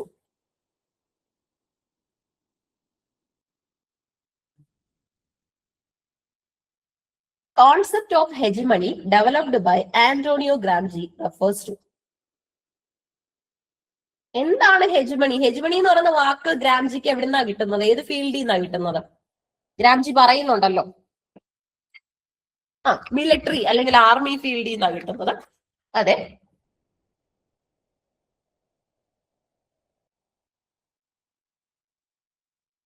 എന്താണ് ഇതുകൊണ്ട് ഉദ്ദേശിക്കുന്നതെന്ന് ചോദിച്ചു കഴിഞ്ഞാൽ കൺട്രോൾ അല്ലെ, അതായത് എല്ലാവരെയും കൺട്രോൾ ചെയ്യാണ് ശരിക്കും പറഞ്ഞാൽ ഇവിടെ നമ്മൾ അതാണ് കാണുന്നത്.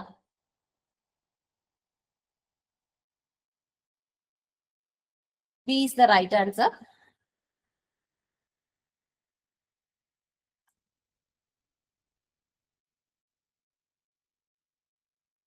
Concept of hegemony developed by Antonio Gramsci refers to cultural dominance of the ruling class achieved through consent. അല്ലെ, അതായത് റൂളിംഗ് ക്ലാസിന്റെ അടുത്ത് മറ്റവരൊക്കെ മ്യൂട്ടഡ് ആയിട്ട് നിൽക്കുകയാണ്. ഈ റൂളിംഗ് ക്ലാസ് എന്ന് പറയുന്ന കാറ്റഗറി എന്നില്ലാതാവും? എപ്പോഴാണോ മറ്റേ അതർ കാറ്റഗറി വന്നിട്ട് ഞങ്ങൾക്ക് ഞങ്ങളുടെ റൈറ്റ്സ് വേണമെന്ന് പറയുന്നത്, അതുവരെ ഇവരിങ്ങനെ ലീഡ് ചെയ്തുകൊണ്ടിരിക്കും. അല്ലെ, സോ അതിനാണ് നമുക്ക് ആദ്യം തന്നെ ഒരു സ്റ്റോപ്പിംഗ് വേണ്ടത്. 42 അതും കൾച്ചറൽ സ്റ്റഡീസ് ആണ്, ഒരുമിച്ച് അറേഞ്ച് ചെയ്തിരിക്കുകയാണ്.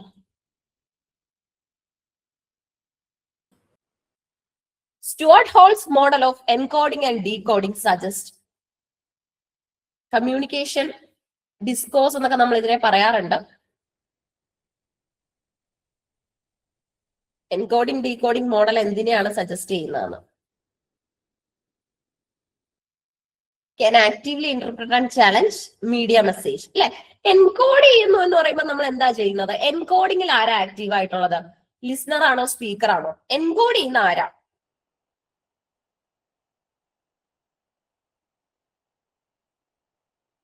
എൻകോഡ് ചെയ്യുന്ന സ്പീക്കർ ആണ്, ഡീകോഡ് ചെയ്ത് അത് എത്തുന്നത് ലിസ്ണറിലേക്കാണ്. കമ്മ്യൂണിക്കേഷൻ തിയറിയിൽ വരാൻ സാധ്യതയുള്ള ഏറ്റവും വലിയ ബാരിയർ ഏതാണെന്നറിയാവോ? കമ്മ്യൂണിക്കേഷൻ തിയറിയിൽ വരാൻ സാധ്യതയുള്ള ഏറ്റവും വലിയ ബാരിയർ, വെരി ഗുഡ്, നോയ്സ് ആണ് കേട്ടോ. നോയ്സ് ആണ് ആ ഇന്ററപ്ഷൻ, നോയ്സ്. അതുകൊണ്ടാണല്ലോ നമ്മൾ ഇന്ന് പലപ്പോഴും വോയിസ് മൈക്കുകളൊക്കെ വാങ്ങിക്കുന്ന സമയത്ത് നോയ്സിനെ മാക്സിമം റിഡ്യൂസ് ചെയ്യാൻ പറ്റുന്ന മൈക്കുകളൊക്കെ നമ്മൾ വാങ്ങുന്നത്. What does culturization describe? Cultural hybridization അല്ലെങ്കിൽ ക്രിയോളൈസേഷൻ എന്തിനെയാണ് ഡിസ്ക്രൈബ് ചെയ്യുന്നത്? സ്ക്രീൻ കിട്ടുന്നില്ല അല്ലെ? സ്ക്രീൻ ഇല്ലല്ലോ. Okay, I will make it clear. എന്തോ ഒരു ഡിസ്ട്രപ്ഷൻ വന്നതാട്ടോ സ്ക്രീൻ ഇൻ ബിറ്റ്വീനില്. ഇപ്പൊ ക്ലിയർ ചെയ്യാം. കിട്ടിയോ? Okay, sorry for the delay. May be ഇത്രയും ടൈം ഇതിങ്ങനെ എന്താ പറയാ കണ്ടിന്യൂസ് യൂസേജിൽ അങ്ങനെ വന്നതുകൊണ്ടായിരിക്കും കേട്ടോ. എന്തെങ്കിലും ഇഷ്യൂ ഉണ്ടാവാണ്, അത് ചെക്ക് ചെയ്ത് വിടാം. അപ്പം കൾച്ചറൽ ഹൈബ്രിഡൈസേഷൻ അല്ലെങ്കിൽ ക്രിയോളൈസേഷൻ പറയുന്നത്, ക്രിയോൾ എന്താണെന്ന് അറിയോ? ക്രിയോൾ, പിഡ്ജിനും ക്രിയോളും ഒക്കെ നമ്മൾ പറയും. അതായത് പിഡ്ജിൻ എന്ന് പറഞ്ഞാൽ ഇപ്പൊ നമ്മുടെ കേരളത്തിലുള്ള ആൾക്കാരും തമിഴ്നാട്ടിലുള്ള ആൾക്കാരും കൂടെ രണ്ട് ഫാമിലിയാണ്. കേരളത്തിൽ നിന്ന് ഒരു ഫാമിലിയും തമിഴ്നാട്ടിൽ നിന്ന് ഒരു ഫാമിലിയും കൂടെ നമ്മൾ എടുത്തു. എന്നിട്ട് ഇവരെ നമ്മൾ ഒരു കോമൺ പ്ലേസിലാണ് ഇവർ താമസിക്കാന്ന് വെക്കുക. അതായത് ഇവരുടെ നെക്സ്റ്റ് ജനറേഷൻ വരുന്ന കുട്ടികൾ കുറച്ച് തമിഴും കുറച്ച് മലയാളവും മിക്സ് ചെയ്തായിരിക്കും സംസാരിക്കുന്നത്. അതായത് നമുക്ക് രണ്ട് പാരോളായിരുന്നു അവിടെ ഉള്ളത്, ഒന്ന് തമിഴും ഒന്ന് മലയാളവും. ഇത് മിക്സ് ചെയ്ത് നമുക്ക് പുതിയൊരു ക്രിയോള് കിട്ടുകയാണ്. എന്ന് പറഞ്ഞാൽ ഒരു പുതിയ മദർ ടങ് ലാംഗ്വേജ് നമുക്ക് കിട്ടുകയാണ്. അതിനെയാണ് ഒരു ന്യൂലി ഫോംഡ് ലാംഗ്വേജിനെയാണ് നമ്മൾ ക്രിയോൾ എന്ന് പറയുന്നത് കേട്ടോ, ക്രിയോൾ. അപ്പൊ അത് എപ്പോഴും രണ്ട് കൾച്ചർ ബ്ലെൻഡ് ചെയ്തായിരിക്കും ഉണ്ടാവുന്നത്. അതായത് ഒരു പുതിയ ബേബി ബോൺ ചെയ്യുന്നത് ഒരു ക്രൈയോട് കൂടിയായിരിക്കും, ശരിയല്ലേ? ഒരു ക്രൈയോട് കൂടിയല്ലേ ഒരു ബേബി ബോൺ ചെയ്യുന്നത്. ക്രിയോൾ, അത് ക്രൈ എന്ന് ഓർത്താൽ മതി. ന്യൂലി ഫോംഡ് ലാംഗ്വേജിനെ നമ്മൾ പറയുന്നത് ക്രിയോൾ എന്നാണ് കേട്ടോ. ക്രിയോൾ പിഡ്ജിനിൽ നിന്നാണ്, 2 പിഡ്ജിനുകളിൽ നിന്നാണ് ഒരു ക്രിയോൾ ഉണ്ടാവുന്നത്. So here is the 44th question.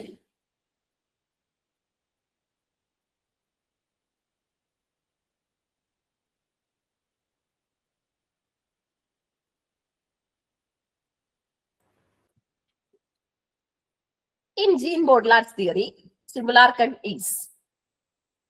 Answers വരുന്നുണ്ട്, നമുക്ക് നോക്കാം. Yes, B is the right answer. It's like a copy within an original, a representation that precedes reality. Very good. Here is the 45th question.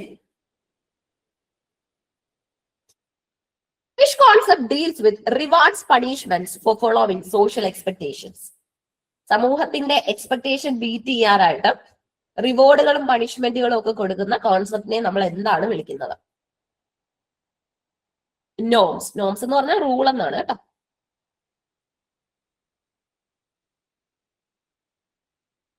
It is sanctions കേട്ടോ.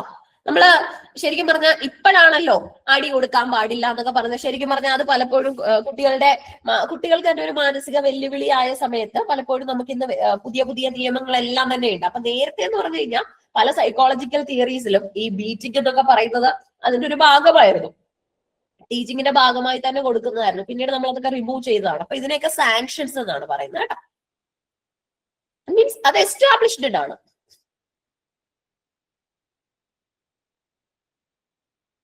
Who famously banished poets from his ideal republic? Very easy question, but most repeated question also. Viewing them as imitators of reality and potentially corrupting the youth. പോയിറ്റ്സിനെയൊക്കെ ideal റിപ്പബ്ലിക്കിൽ നിന്ന് പുറത്താക്കണം എന്ന് പറഞ്ഞത് ആരാണ്? It's Plato.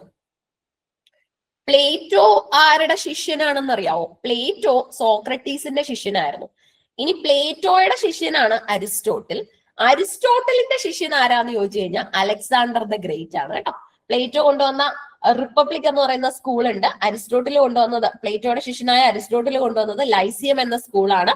പ്ലേറ്റോയുടെ പല ബുക്കുകളും ഇൻകംപ്ലീറ്റ് ആയിരുന്നു. അതൊക്കെ ഉത്തരവാദിത്തത്തോടുകൂടി കംപ്ലീറ്റ് ചെയ്തത് ശിഷ്യനായ അരിസ്റ്റോട്ടിലാണ്.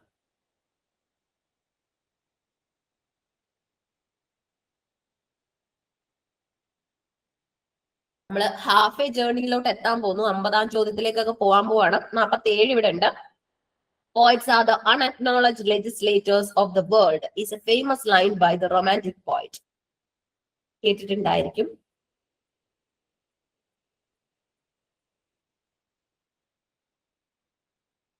B Shelley. നോക്കാം. നെഗറ്റീവ് കേപ്പബിലിറ്റി ഒക്കെ കൊണ്ടുവന്ന ആളാണ് കേട്ടോ ഈറ്റ്സ്. വേർഡ്സ്വർത്തും കോളറിഞ്ചും ഒക്കെ lyrical ballads. Very good. Percy Shelley. അതാണ് Percy B Shelley. Okay. Ozymandias ഒക്കെ എഴുതിയ റൈറ്റർ ആണ്. സ്ക്രീൻ കിട്ടുന്നുണ്ടോ? സ്ക്രീൻ കിട്ടുന്നുണ്ടോ നിങ്ങക്ക്?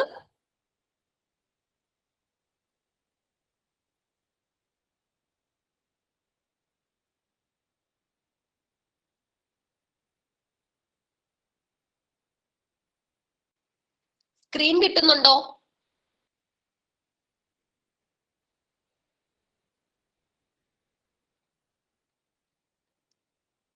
നിങ്ങൾക്ക് സ്ക്രീൻ കിട്ടും? ഓക്കെ, സ്ക്രീൻ പ്രസന്റ് കിട്ടുന്നുണ്ട്. Okay okay okay fine.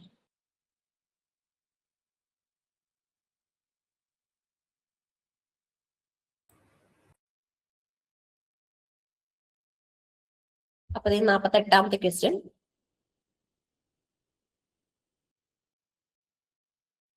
The phrase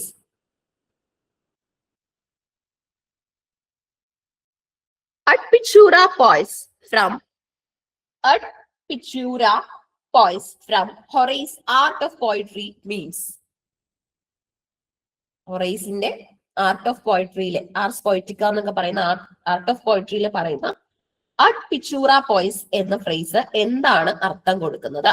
പഠിച്ചിട്ടുണ്ടെന്ന് തോന്നുന്നു. മുൻകാല ചോദ്യമായിട്ടൊക്കെ നിങ്ങൾ കണ്ടിട്ടുണ്ടായിരിക്കും. The right answer, as in painting, so in poetry. Okay. പെയിന്റിങ്ങിലുള്ളതുപോലെ പോയിട്രിയിലും. ഇതിന്റെ ഒരു പ്രോപ്പണൻസ് ആണ് നമ്മുടെ പ്രീ റാഫ്തലൈറ്റ്സ് ഒക്കെ. അവരും ഇങ്ങനെയാണ്, പെയിന്റർ കം പോയിറ്റ്സ് ആണ് കേട്ടോ. ഈ ഹൊറൈസിന്റെ ഐഡിയാസിൽ നിന്നൊക്കെയാണ് അവർ ഇൻസ്പയർഡ് ആയിട്ടുള്ളത്. 49.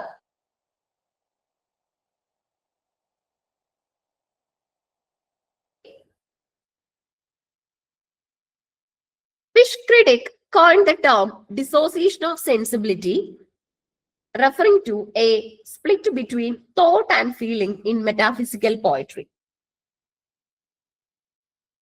Answer കൊടുക്കണേ. Which critic coined the term dissociation of sensibility, referring to a split between thought and feeling in metaphysical poetry? ഏലിയറ്റും ഡ്രൈഡനും ഒക്കെ ഉത്തരങ്ങളിൽ നിറഞ്ഞു നിൽക്കുന്നു. ശരി ഉത്തരം വേണം. TS എലീറ്റ കേട്ടോ, മോഡേൺ ക്രിട്ടിക് ആയിട്ട് TS എലീറ്റ പറയുന്നത്. അതായത് ഡിസോസിയേഷൻ ഓഫ് സെൻസിബിലിറ്റി, അങ്ങനെയാണെങ്കിൽ അസോസിയേഷൻ ഓഫ് സെൻസിബിലിറ്റി കൊണ്ടുവന്നതും എലീറ്റ് തന്നെയാണ് കേട്ടോ. ഹാംലെറ്റ് ഈസ് ആൻ ആർട്ടിസ്റ്റിക് ഫെയിൽവർ എന്ന പ്രസ്താവനയൊക്കെ നടത്തിയിട്ടുണ്ട്. അപ്പൊ അതേ കറക്റ്റ് 8 മണി ആയപ്പോഴത്തേക്ക് നമ്മൾ 50 ചോദ്യത്തിലേക്ക് എത്തിയിട്ടുണ്ട്. Formal criticism primarily focused on the analysis of. Formal criticism primarily focused on the analysis of. Okay. Yes, very good. Formal criticism എപ്പോഴും ഫോർമലിസം ആണ് ഉദ്ദേശിക്കുന്നത് കേട്ടോ.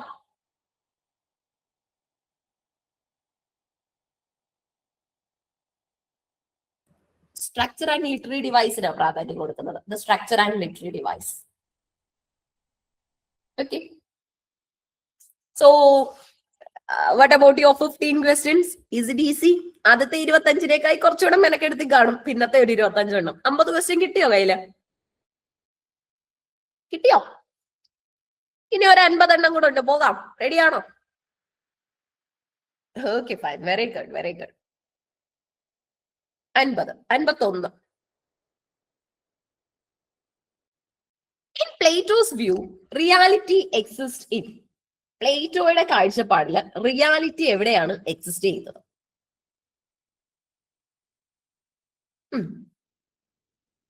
അദ്ദേഹത്തിന് ഒരു ഫോം ഓഫ് വേൾഡ് ഒക്കെ ഉണ്ടായിരുന്നു കേട്ടോ. കുറച്ച് സയന്റിഫിക് ആയിരുന്നു അത്. പ്ലേറ്റോ പറയുന്നത് അതെല്ലാം വേൾഡ് ഓഫ് ഫോംസിലാണ്, പോസിറ്റീവും നെഗറ്റീവും ഒക്കെ നിറഞ്ഞു നിൽക്കുന്ന ഒന്നാണെന്നൊക്കെയാണ് പ്ലേറ്റോ അഭിപ്രായപ്പെടുന്നത്. പ്ലേറ്റോയുടെ എല്ലാ കാഴ്ചപ്പാടുകളോടും അരിസ്റ്റോട്ടിലും യോജിക്കുന്നൊന്നുമില്ല കേട്ടോ. അരിസ്റ്റോട്ടലിന് കുറച്ച് ഡിഫറെന്റ് ഐഡിയാസ് ഒക്കെ ഉണ്ട്. Who argued against Plato the theory of forms for the first time? പ്ലേറ്റോയുടെ തിയറി ഓഫ് ഫോംസിനോട് ആദ്യം ആർഗ്യൂ ചെയ്തത് ആരാണ്? അരിസ്റ്റോട്ടിലോ? അരിസ്റ്റോട്ടിൽ ശിഷ്യനാ. ചാൻസ് ഉണ്ട്. സോക്രട്ടീസ് ഉണ്ട്. സോക്രാറ്റിക് മെത്തേഡ്, നമ്മുടെ ക്വസ്റ്റ്യൻ ആൻസർ മെത്തേഡ് ഒക്കെ കൊണ്ടുവന്ന ആളാണ്. ഹെറാക്ലിറ്റസ് ഉണ്ട്. പ്ലേറ്റോ തന്നെ വിമർശകനായി മാറിയെന്ന് പിന്നീട് പ്ലേറ്റോയുടെ റൈറ്റിംഗ്സിനോട്. അങ്ങനെ സംഭവിക്കാറുണ്ടല്ലോ, ചില എഴുത്തുകാര് കുറച്ച് നാൾ കഴിഞ്ഞ് അവർക്ക് തോന്നും അവരുടെ റൈറ്റിംഗ്സ് പോരാന്ന്. നമ്മുടെ മിൽട്ടന്റെ പാരഡൈസ് ലോസ്റ്റും പാരഡൈസ് റീഗെയിൻഡ് നിങ്ങൾ കേട്ടിട്ടുണ്ടോ? ഇതിനകത്ത് പാരഡൈസ് ലോസ്റ്റിനകത്ത് മിൽട്ടൺ ഗോഡിന് അഗെയിൻസ്റ്റ് ആണ്. വളരെ യുഗത്വ സമയത്ത് എഴുതുന്നതുകൊണ്ട് ഭയങ്കര ആവേശം നിറഞ്ഞു നിൽക്കുകയാണ്. എന്നാൽ പാരഡൈസ് റീഗെയിൻഡ് എഴുതുമ്പോൾ പാരഡൈസ് ലോസ്റ്റ് എഴുതിയതിലുള്ള കുറ്റബോധം പോലും മിൽട്ടണിൽ ഉള്ളതായിട്ട് ചില ലൈൻസ് വായിച്ചാൽ നമുക്ക് ഫീൽ ചെയ്യും. ഇത് അരിസ്റ്റോട്ടിൽ തന്നെയാണ് കേട്ടോ. അരിസ്റ്റോട്ടിൽ തന്നെയാണ് തിയറി ഓഫ് ഫോംസ് വായിച്ചിട്ട് പ്ലേറ്റോയ്ക്കെതിരെ ആദ്യം വിമർശകനായി വരുന്നത്. എന്നാൽ പ്ലേറ്റോയുടെ നല്ല ബുക്കുകൾ എഴുതി കംപ്ലീറ്റ് ചെയ്യാൻ അരിസ്റ്റോട്ടിൽ ശ്രമിച്ചിട്ടുമുണ്ട്. ഈ തിയറി ഓഫ് ഫോംസ് തെറ്റാണെന്നല്ല, ചിലർക്ക് അതിനോട് അക്സെപ്റ്റ് ചെയ്യാൻ പറ്റും, ചിലർക്ക് പറ്റില്ല. The greatness of a poet lies in his powerful and beautiful application of ideas to life is a view associated with. The greatness of a poet lies in his powerful and beautiful application of ideas to life is a view associated with. Statement ആരെങ്കിലും ഒക്കെ writers പറയുന്ന statement. ഇത് manipulate ചെയ്യാൻ നമുക്ക് പറ്റില്ല, അങ്ങനെ തന്നെ പഠിക്കണം. മാത്യു അർണോൾഡ് വളരെ ഇമ്പോർട്ടന്റ് ആയിട്ടുള്ള ഒരു വിക്ടോറിയൻ കാലഘട്ടത്തിലെ ക്രിട്ടിക്കും കൂടെയാണ് അർണോൾഡ് കേട്ടോ. അർണോൾഡ് ആണ് പറയുന്നത് greatness of a poet powerful and beautiful application of ഐഡിയാസിൽ കൂടെയാണ് നിലനിൽക്കുന്നതെന്ന്. ഐഡിയാസ് ഒന്ന് അപ്ലൈ ചെയ്യുമ്പോൾ കൂടെ, അതായത് നമ്മൾ എഴുതുന്നതൊക്കെ തന്നെ ഒന്ന് പ്രാവർത്തികമാക്കുന്നു.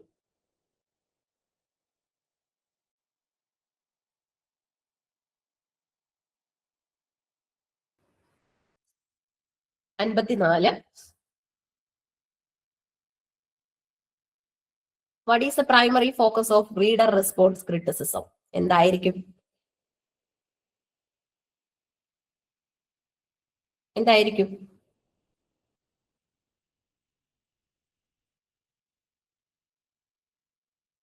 റീഡേഴ്സ് എക്സ്പീരിയൻസ് ആയിരിക്കും. ആ ബി ഓപ്ഷനും കൂടെ ശ്രദ്ധിച്ചോണേ, ടെക്സ്റ്റുവൽ സ്ട്രക്ചർ. ഇനി അതാകുമോ? ഓതേഴ്സ് ഇന്റന്റ് ആയിരിക്കോ? ഹിസ്റ്റോറിക്കൽ കോണ്ടെക്സ്റ്റ് ആണോ? എന്തായാലും നമുക്ക് ശരി ഉത്തരം നോക്കാം. Reader's experience. Very good. റീഡറിന്റെ എക്സ്പീരിയൻസ് ആണ് നമ്മൾ അവിടെ നോക്കുന്നത് കേട്ടോ. റീഡർ റെസ്പോൺസ് ക്രിറ്റിസിസം, റീഡറിന്റെ എക്സ്പീരിയൻസ്.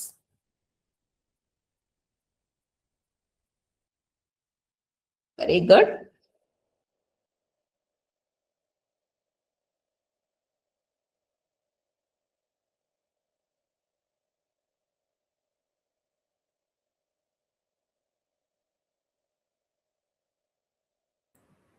അൻപത്തിയഞ്ച്.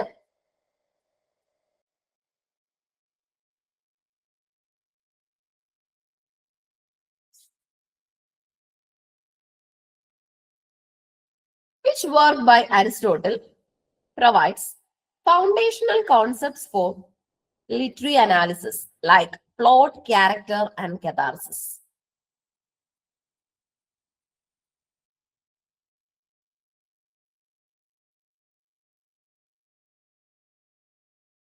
Which work by Aristotle provides foundational concepts for literary analysis like plot, character, and catharsis?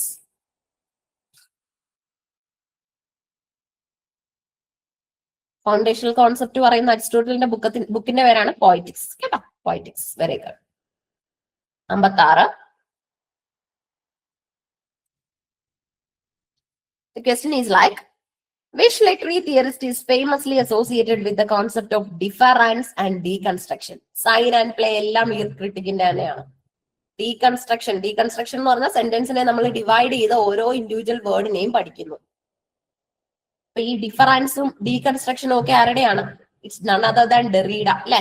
Post structuralist ആയ ഡെറീഡയുടെയാണ്. 57.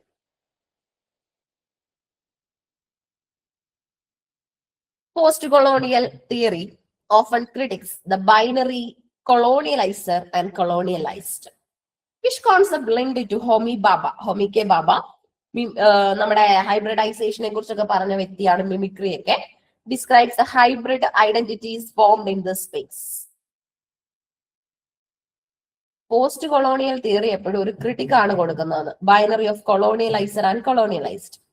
Which concept linked to Homi Bhabha describes the hybrid identities formed in this space?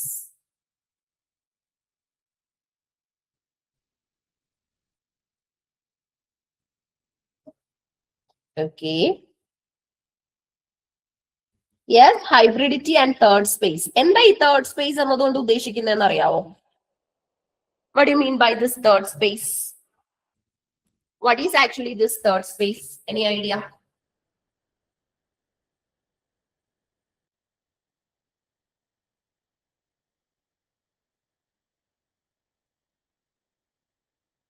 Yes, hybrid culture ആണ്. അതുപോലെ തന്നെ muted ആയിട്ടുള്ള ആൾക്കാരെ കുറിച്ചുള്ള idea ആണ് പറയുന്നത്. 58. Structuralism prevalent in the mid-20th century sought underlying structures in language and culture. Which linguist heavily influenced this movement?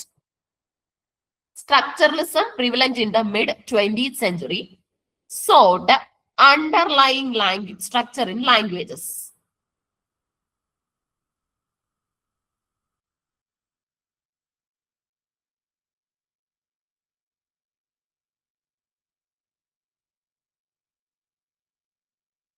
Which linguist heavily influenced this movement? Answer കിട്ടിയോ? ആരായിരിക്കും ആൻസർ വരുന്നത്? Structuralism prevalent. റൈറ്റ് ആൻസർ സഷൂർ ആണ് കേട്ടോ. Right answer ആയോ നിങ്ങളുടെ? Language and structure. Okay. Language and structure theory influenced ആയിട്ടുള്ളത് നമ്മുടെ സഷൂറിൽ നിന്നാണ്. 59. Jean Baudelaire's concept of the simulacrum suggests a reality where signs have become detached from the real. What does Disneyland represent in this context according to critical theory? Disneyland എന്ന് പറഞ്ഞാൽ critical point of views convey ചെയ്യുന്ന ഒരു തിയറിസ്റ്റിനെയാണ് പറഞ്ഞിട്ടുള്ളത്. Jean Baudrillard concept similar can suggest literary reality where science have become detached from the real. അതായത് ചില കേസസിൽ റിയാലിറ്റിയെ നമുക്ക് അതുപോലെ അങ്ങോട്ട് എക്സ്പ്രസ് ചെയ്യാനൊന്നും പറ്റിയെന്ന് വരത്തില്ല. പലതരത്തിലുള്ള ലിമിറ്റേഷൻസ് ഒക്കെ അതിനകത്ത് നേരിടേണ്ടി വരും. What does Disneyland represent in this context according to critical theory? Pure reality ആണോ, authentic historical experience ആണോ, hyper real simulation ആണോ, critic of ആണോ?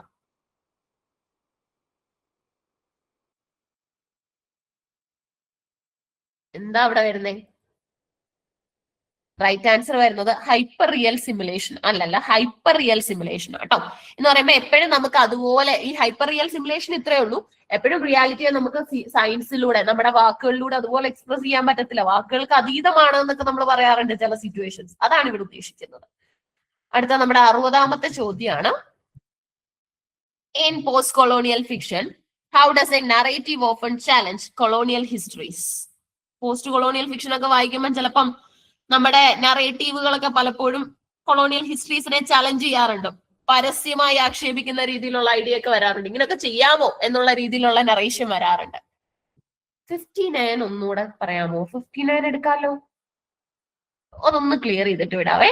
59 പറയുന്ന ഇത്രയേ ഉള്ളൂ. ഈ ഹൈപ്പർ റിയൽ സിമുലേഷൻ എന്ന് പറയുന്നത് ശരിക്കും ബോർഡിലാഡിന്റെ ഒരു കോൺസെപ്റ്റ് ആണ്. സിമുലാർക്കൻ കോൺസെപ്റ്റിൽ വരുന്നതാണ്. അതായത് നമ്മുടെ ചില സമയങ്ങളിലെ റിയാലിറ്റി എന്ന് പറയുന്നത്, അതായത് സൈനുകളിൽ നിന്നും വളരെ ഡിറ്റാച്ച്ഡ് ആയിരിക്കും റിയാലിറ്റി എന്ന് പറയുന്നത്. ദാറ്റ് മീൻസ് നമുക്ക് എല്ലാ കാര്യങ്ങളും എല്ലാ റിയാലിറ്റിയും അതുപോലെ വേർഡ്സിലൂടെ എക്സ്പ്രസ് ചെയ്യാൻ പറ്റത്തില്ല. അല്ലെങ്കിൽ ചിലപ്പം ചില കേസസിൽ ഇന്റർപ്രറ്റ് ചെയ്ത് വരുമ്പോൾ റിയാലിറ്റിക്ക് മാനിപ്പുലേഷൻസ് വരാറുണ്ട്. അതായത് നമ്മള് വേറൊരാളിന്റെ കഥ പറയുമ്പോൾ, ഇതാണ് ശരിക്കും നമ്മുടെ എന്താണ് ജൈനോ ക്രിറ്റിസിസം എന്ന് പറഞ്ഞിട്ട് നമ്മുടെ എലൈൻ ഷോവാൾട്ടർ ഒക്കെ പറയുന്നത്. ഈ ലേഡി അനുഭവിച്ച അല്ലെങ്കിൽ ഒരു വിമൻ അനുഭവിച്ച സഫറിങ്ങിനെ കുറിച്ച് ഒരു മാൻ പറയുന്ന സമയത്ത്, ഒരു മെയിൽ റൈറ്റർ പറയുന്ന സമയത്ത് ഈ സിമിലാരിറ്റി എന്ന് പറയുന്ന പ്രശ്നം അവിടെ ഉണ്ടാവുന്നത്. റിയാലിറ്റിയെ സൈനിലൂടെ എക്സ്പ്രസ് ചെയ്യാനായിട്ട് എപ്പോഴും സാധിച്ചെന്ന് വരില്ല. ചെറിയ കേസസിലുള്ള ഡിറ്റാച്ച്ഡ് ഐഡിയാസ് നമുക്ക് അവിടെ കാണാനായിട്ട് സാധിക്കും. ഇപ്പൊ ക്ലിയർ ആയോ? ഓക്കെ. എന്തെങ്കിലും ഉണ്ടെ ഒന്ന് അതിന്റെ ഇടയിൽ പറഞ്ഞു കഴിഞ്ഞാൽ ഞാൻ ഇനി ആ മെസ്സേജ് കണ്ടില്ലെങ്കിൽ ഒന്നുകൂടെ ഓർമ്മിപ്പിക്കണേ കേട്ടോ. ഇപ്പൊ 60 എടുക്കുവാണേ. 60 നോക്കിക്കോ. In post-colonial fiction, how does a narrative often challenge his colonial narratives? ചോദ്യം ഒന്ന് മലയാളത്തിലോട്ട് ട്രാൻസ്ലേറ്റ് ചെയ്ത് മനസ്സിലാക്കിയാൽ തന്നെ നിങ്ങൾക്ക് ഉത്തരം പറയാൻ പറ്റും. പലപ്പോഴും ഈ കൊളോണിയൽ നറേറ്റീവ്സ് ഒക്കെ വളരെ challenging. How does a narrative often challenge colonial histories? എങ്ങനെയാണ്? Through non linear structure and multiple narratives. അല്ലെ, പലപ്പോഴും മൾട്ടിപ്പിൾ നറേറ്റീവ്സ് ഒക്കെ വന്നാണ് ഇത് വളരെ ചലഞ്ചിങ് ആയിട്ട് മാറുന്നത്. റിയാലിറ്റിയിൽ നിന്ന് കുറച്ച് അകലം പാലിക്കുകയൊക്കെ തന്നെ ഉണ്ടാവുന്ന സിറ്റുവേഷൻസ് അങ്ങനെയാണ് വരുന്നത്. 61. Feminist theory post world war second often focused on women's voice. ശരിയാണ് അല്ലെ? ആരും പുറത്ത് കേൾക്കാത്ത സ്ത്രീകളുടെ ശബ്ദമാണ് ഫെമിനിസ്റ്റ് തിയറി വേൾഡ് വാർ സെക്കൻഡിൽ പറയുന്നത്. Which work critics patriarchal structure by reinterpreting the biblical story of Eve. Adam and ഈവിന്റെ കഥ പോലും എടുത്ത് ഇന്റർപ്രറ്റ് ചെയ്ത ഒരു ക്രിട്ടിക്, ഒരു ബുക്ക് നമുക്കുണ്ട്. ആ ഒരു ബുക്കിന്റെ പേരാണ് ചോദിച്ചിട്ടുള്ളത്. ആദം ആൻഡ് ഈവിന്റെ കഥയിൽ ഈവ് ഫേസ് ചെയ്യേണ്ടതായിട്ട് വന്ന, ഒരു ലേഡി എന്ന നിലയിൽ ബൈബിളിലെ ഈവ് ഫേസ് ചെയ്യേണ്ടതായിട്ട് വന്ന സബ്ജുഗേഷൻ വരെ അതിനകത്ത് മാറ്റർ ആവുന്നുണ്ട്. വളരെ കോൺട്രവേഴ്ഷ്യൽ ഒക്കെ ആയ ബുക്ക് കൂടെയാണ്. റൈറ്റ് ആൻസർ വരുന്നത് സെക്കൻഡ് സെക്സ് ആണ് കേട്ടോ. സൈമൺ ഡി ബീവറിന്റെ ആണ് സെക്കൻഡ് സെക്സ് എന്ന് പറയുന്ന ബുക്ക്. ഫസ്റ്റ് സെക്സ് ആയിട്ട് എപ്പോഴും കൺസിഡർ ചെയ്യപ്പെടുന്നത് മെയിൽ കമ്മ്യൂണിറ്റി ആണ്.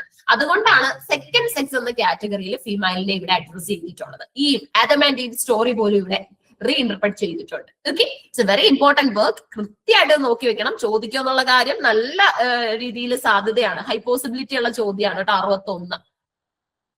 62. New historicism links literature to its historical context.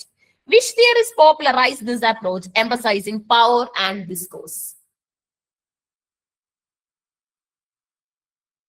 New historicism link literature to its historical context. Which theorists popularized this approach, emphasizing power and discourse? ഫൂക്കോയാണ് നിങ്ങളുടെയൊക്കെ ആൻസേഴ്സിൽ കാണുന്നത്. Right ആൻസറും Foucault തന്നെയാണ്. Foucault ആണ് power and നോളജിനെ കുറിച്ചും power and ഡിസ്കോഴ്സിനെ കുറിച്ചും ഒക്കെ പറഞ്ഞത്. 63. Cultural studies emerging from the Birmingham School analyzed popular culture. What key idea did Stuart Hall contribute? Birmingham school of cultural സ്റ്റഡീസിലാണ് ഇതിന്റെ ഒറിജിനും കാര്യങ്ങളും ഒക്കെ നടക്കുന്നത്. എന്ത് കീ ഐഡിയ ആണ് സ്റ്റുവർട്ട് ഹോൾ കോൺട്രിബ്യൂട്ട് ചെയ്യുന്നത്?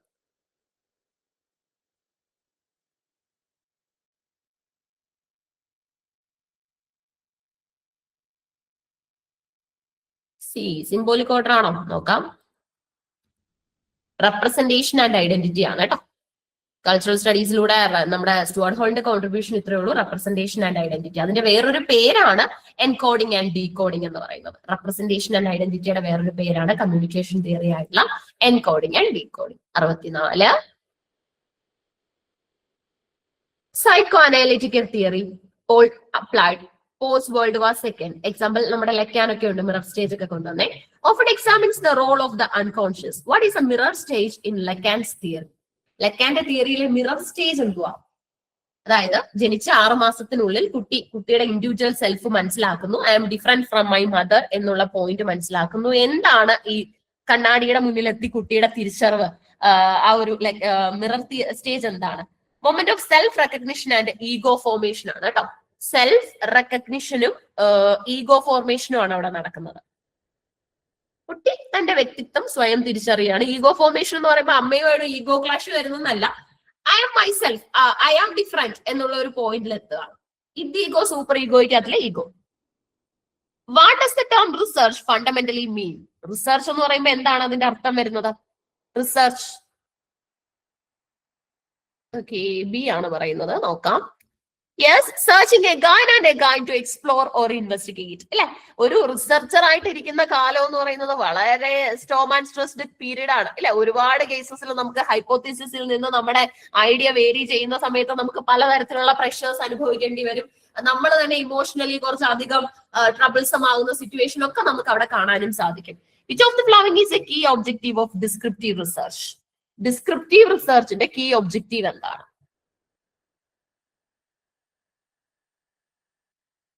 ഡിസ്ക്രിപ്റ്റീവ് റിസർച്ചിന്റെ കീ ഒബ്ജക്റ്റീവ് എന്താണ്?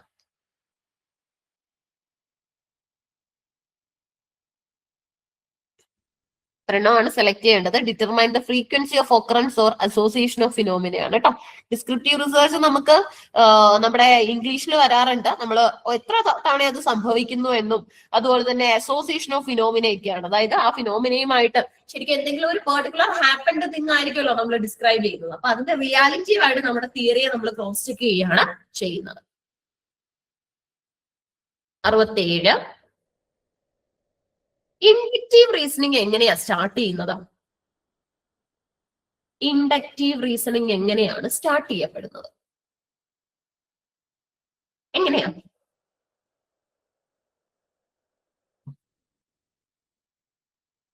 ഒരു ആൻസർ പോരട്ടെ, ശീലിച്ചോ? ബി, സ്പെസിഫിക് ഒബ്സർവേഷനോ? യെസ്, ഇൻഡക്റ്റീവ് ആയിട്ട് നിങ്ങൾ എന്തെങ്കിലും കാര്യം മനസ്സിലാക്കുകയാണെങ്കിൽ നിങ്ങൾ അവിടെ ചെയ്യുന്നത് സ്പെസിഫിക് ഒബ്സർവേഷൻ ആണ്. Moves to broader generalization. സ്പെസിഫിക്കിൽ നിന്ന് ജനറലിലേക്കാണ് പോകുന്നത് ഇൻഡക്റ്റീവില്. ഡിഡക്റ്റീവ് ആണെങ്കിൽ ജനറലിൽ നിന്ന് സ്പെസിഫിക്കിലേക്കാണ് പോകുന്നത്. ഏതെങ്കിലും ഒരെണ്ണം ഓർത്ത് വെച്ച് കഴിഞ്ഞാൽ മറ്റേ നിങ്ങൾക്ക് ഓട്ടോമാറ്റിക്കലി മനസ്സിലാവും, ഓർമ്മയിലുണ്ടാവും. 68. In the context of sampling, റിസർച്ചിൽ നിന്നാണ്. Which type gives every member of the population an equal chance of being selected? എല്ലാരെയും സെലക്ട് ചെയ്യാം, ആരെ വേണേലും സെലക്ട് ചെയ്യാം, ആരെ നമ്മൾ മാറ്റി നിർത്തുന്നില്ല എന്നുള്ള ഒരു പോയിന്റ് വരുന്ന സാമ്പിളിംഗ് ഏതാണ്? കോട്ടയാണോ, കൺവീനിയൻസ് ആണോ, പർപ്പസീവ് ആണോ, പ്രോബബിലിറ്റി ആണോ? എളുപ്പമാണെന്ന് തോന്നുന്നു അല്ലെ ഇത്? പ്രോബബിലിറ്റി സാമ്പിളിംഗ്, സിമ്പിൾ റാൻഡം അല്ലെ. നമ്മൾ പ്രോബബിലിറ്റി വെച്ച് ഇപ്പൊ ടോസ് ചെയ്യുന്ന സമയത്ത് ഹെഡ് ആണോ ടെയിൽ ആണോ എന്ന് വീഴുന്നതെന്നുള്ള പോയിന്റ് പോലെയാണ് അവിടെ നടക്കുന്നത്. പ്രോബബിലിറ്റി സാമ്പിളിംഗ് ആണ്. 69. Reliability in research refers to. എന്താണ് റിസർച്ചിലെ റിലയബിലിറ്റി എന്ന് പറഞ്ഞു കഴിഞ്ഞാൽ?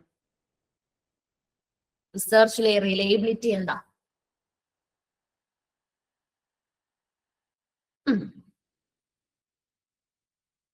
ബി മാത്രമേ ഉള്ളോ? സി ആയിരിക്കോ? A, D, yes, B is the right answer. Reliability എന്ന് പറഞ്ഞു കഴിഞ്ഞാൽ സംഭവം ഇത്രയേ ഉള്ളൂ അല്ലെ. എന്താണ് റിലയബിലിറ്റി എന്ന് പറഞ്ഞാൽ consistency and stability of measurement result ഇല്ല. മെഷർ ചെയ്യുന്ന കാര്യങ്ങളുടെ കൺസിസ്റ്റൻസിയും സ്റ്റെബിലിറ്റിയും അതിൽ നിന്ന് വ്യതിയാനം സംഭവിക്കരുത് ഇല്ല. നമ്മൾ പറഞ്ഞ കാര്യങ്ങളിൽ നിന്നും നമ്മൾ സ്കിപ്പ് അവേ ചെയ്യാൻ പാടില്ല. 70. A literature review primarily aims to.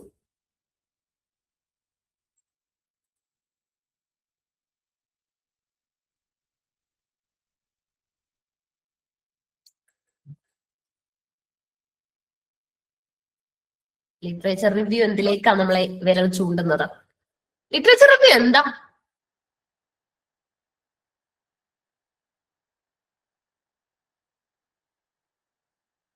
ഈ ലിറ്ററേച്ചർ റിവ്യൂ എന്താ? നമ്മൾ റിസർച്ച് ചെയ്യുന്നതിന് മുമ്പ് ഇതിനു മുമ്പ് ആ ഫീൽഡിൽ ആരെങ്കിലും ചെയ്തിട്ടുണ്ടോ എന്നൊക്കെ നമ്മൾ ചെക്ക് ചെയ്യുന്നതിനെയാണ് നമ്മൾ എന്തെന്ന് പറയുന്നത്? ലിറ്ററേച്ചർ റിവ്യൂ എന്ന് പറയുന്നത് അല്ലെ. ലിറ്ററേച്ചർ റിവ്യൂ അതർ നമ്മൾ ചെക്ക് ചെയ്യാണ്.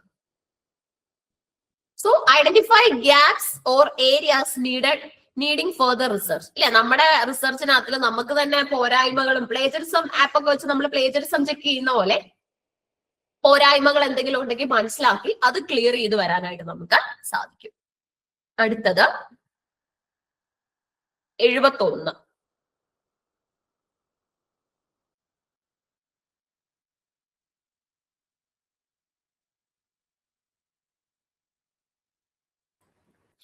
71. Which ethical principle requires researchers to maximize potential benefits and minimize harm to participants? Which ethical principle requires researchers to maximize potential benefits and minimize harm to participants? പാർട്ടിസിപ്പൻസിനോടുള്ള harm കുറയ്ക്കുന്ന potential maximum നമ്മൾ use ചെയ്യുന്ന principle, റിസർച്ചിന്റെ ethical principle ഏതാണ്? നമ്മൾ സാമ്പിളിന് എടുക്കുന്ന ആർക്കും ഒരു തരത്തിലുള്ള പ്രശ്നം ഉണ്ടാവാൻ പാടില്ല. ബിയും ഡി ഒന്നും അല്ല അതിന്റെ ആൻസർ വരുന്നത് ബെനിഫിസൻസ് ആണ് കേട്ടോ. ബെനിഫിസൻസ് എന്ന് പറഞ്ഞു കഴിഞ്ഞാൽ റിസർച്ചിൽ നമ്മൾ ഫോളോ ചെയ്യുന്ന ഇപ്പൊ റിസർച്ച് എത്തിക്സ് അല്ലെങ്കിൽ എറ്റിക്യൂറ്റ് എന്നൊക്കെ പറയുന്ന പോലെ തന്നെയാണ്.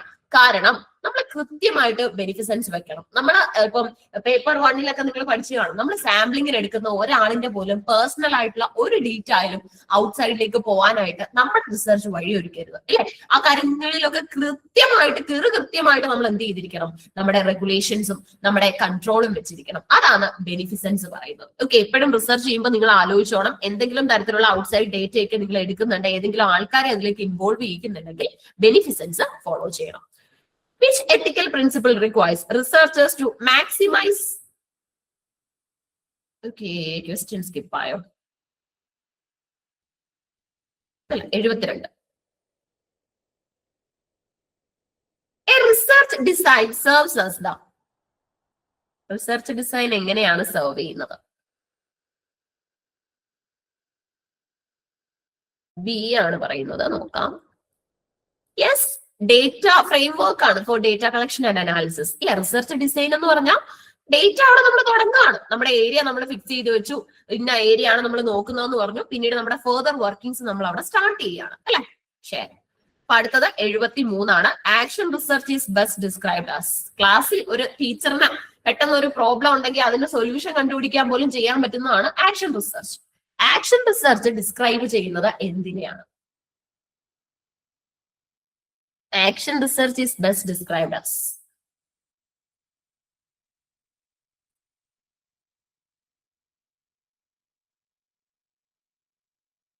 Research focused on solving immediate problems in a specific setting. Applied research എന്ന് നമ്മൾ ഇതിനെ പറയും കേട്ടോ. Very good. അപ്ലൈഡ് റിസർച്ച് എന്ന് നമ്മൾ പറയും. ഓക്കെ, അപ്ലൈഡ് റിസർച്ച് എന്ന് നമ്മൾ ഇതിനെ പറയാറുണ്ട്. ക്ലാസ് റൂമിൽ ഒരു അധ്യാപകൻ അല്ലെങ്കിൽ അധ്യാപികയ്ക്ക് സഡൻ ആയിട്ടുള്ള പ്രോബ്ലംസിന് സൊല്യൂഷൻ പോലും കണ്ടെത്താൻ പറ്റുന്നത് ഇങ്ങനെയാണ്. ശരി, നമുക്ക് ഇനിയും നമ്മുടെ ക്വസ്റ്റ്യൻസ് നിൽക്കുകയാണ്. 75-ലേക്ക് എത്തണം നമുക്ക് പെട്ടെന്ന് തന്നെ. Qualitative research often focuses on. Qualitative research എന്തിലേക്കാണ് ഫോക്കസ് ചെയ്യുന്നത്? ക്വാളിറ്റേറ്റീവ് റിസർച്ച് ഇൻഡെപ്ത് ആണോ? നോക്കാം.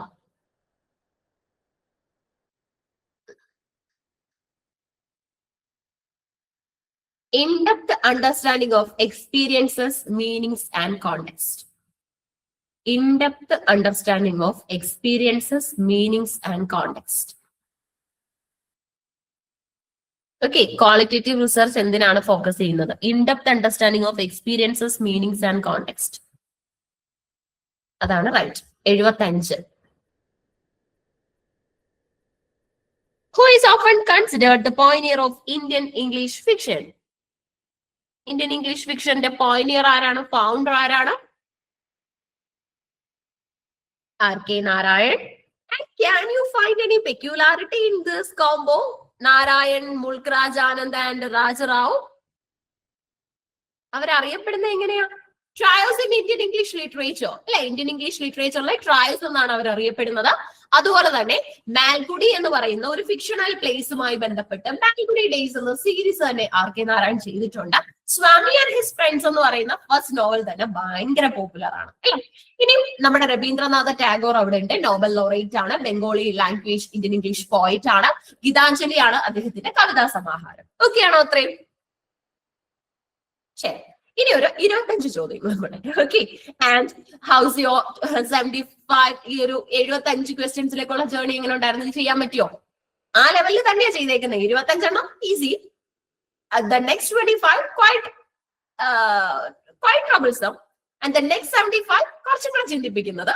And now we have again 25 questions more. Okay, അങ്ങനെയായിരിക്കും നമ്മൾ ആ 100 questions കംപ്ലീറ്റ് ചെയ്യുന്നത് പല PYQ ക്വസ്റ്റ്യൻ പേപ്പറിൽ നിന്ന്. Do you enjoy this? You are answering well. ഒരു കോൺഫിഡൻസ് ഒക്കെ വന്നോ?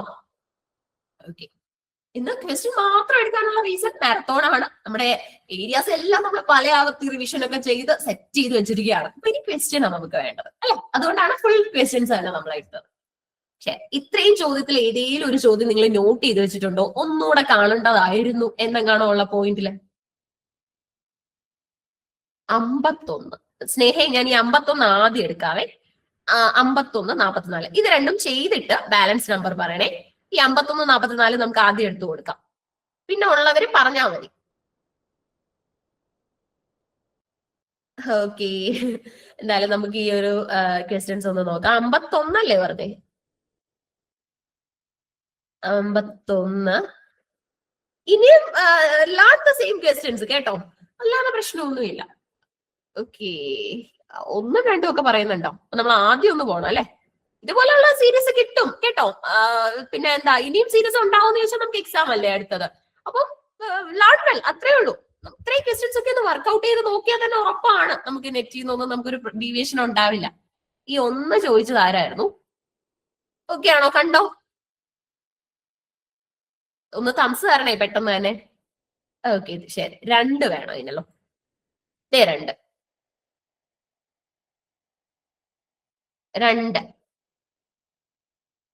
കിട്ടിയോ? 2 കിട്ടിയോ? ഓക്കെ, ഇനി 14 ആണോ? അതിന്റെ ഇടയിൽ ഏതെങ്കിലും നമ്പർ വേണോ? വേണ്ടല്ലോ, നേരെ 14 പൊക്കോട്ടെ. ശരി, 14.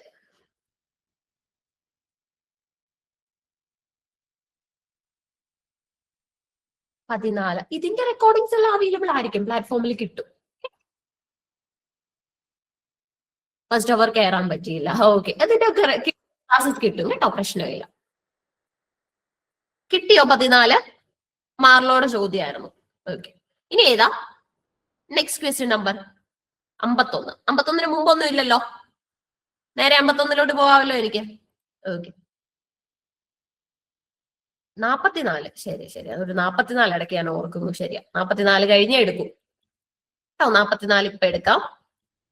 നമുക്ക് ബാക്കി ചോദ്യങ്ങളും കൂടെ ഉണ്ട് കേട്ടോ. 44 കിട്ടിയോ? സ്ക്രീൻഷോട്ട് വല്ലതും വേണേ എടുത്തു വെച്ചോ. ശരി, ഇനി ഏതാ? ഇനി 50 എത്രയായിരുന്നു? 51. 51 അല്ലേ പറഞ്ഞേ?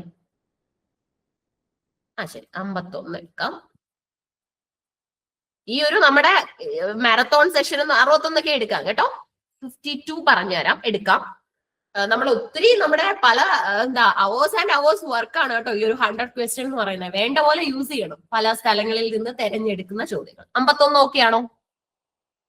52 അല്ലേ ഡൗട്ട് ഉള്ളത്? 52 തരാം. 52 അരിസ്റ്റോട്ടിൽ തന്നെ അതിന്റെ ആൻസർ വരുന്നത് കേട്ടോ. അരിസ്റ്റോട്ടിലാണ് അവിടെ പ്ലേറ്റോയുടെ ക്രിട്ടിക് ആയിട്ട് നിൽക്കുന്നത്. ഡിസൈപ്പിൾ കൂടെയാണ്, എന്നാലും ക്രിട്ടിക് ആയിട്ടാണ് അവിടെ നിൽക്കുന്നത്. ക്ലിയർ ആയോ അർച്ചനെ? കിട്ടിയോ ചോദ്യം? അർച്ചനെ കിട്ടിയോ? ഓക്കെ ഓക്കെ, ശരി ശരി. നമുക്കതൊരു ഡൗട്ട്ഫുൾ ആയിട്ട് നിൽക്കും. പക്ഷേ ഞാൻ പറഞ്ഞല്ലോ, ചില കേസസിൽ ഡിസൈപ്പിൾസ് തന്നെ അവരുടെ എല്ലാ കാര്യങ്ങളിലും ഒന്നും പ്ലേറ്റോയുടെ ഐഡിയാസിനോട് അരിസ്റ്റോട്ടിൽ യോജിക്കുന്നില്ല. ശരി, ഇനി ഏതാ? ഇത്ര ഉള്ളായിരുന്നോ? 61 എങ്ങാണ്ട് ഇടയ്ക്കൊന്ന് കണ്ടായിരുന്നു. 61 എടുക്കണ്ടാണോ?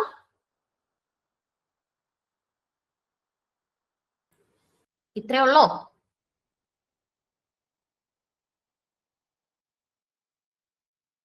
അറുപത്തൊന്ന് നോക്കിക്കേ. നമ്മുടെ ആ സെക്കൻഡ് സെക്സ് എന്ന് പറയുന്ന ബുക്കായിരുന്നു. ഒരു സ്ക്രീൻഷോട്ട് എടുത്ത് വെച്ചോ. സൈമൺ ഡി ബീവറിന്റെ ആണ്. ഓക്കെ ആണോ?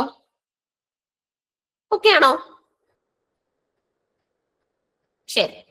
ഇനി നമ്മൾ എങ്ങനാ 76 പോവാണോ, അതോ ഈ 61 നിന്ന് 75 യാത്രയിൽ എവിടെയെങ്കിലും നിർത്തേണ്ടതായിട്ടുണ്ടോ? ഉണ്ടോ? ഇല്ല. ഓക്കെ, ശരി ശരി.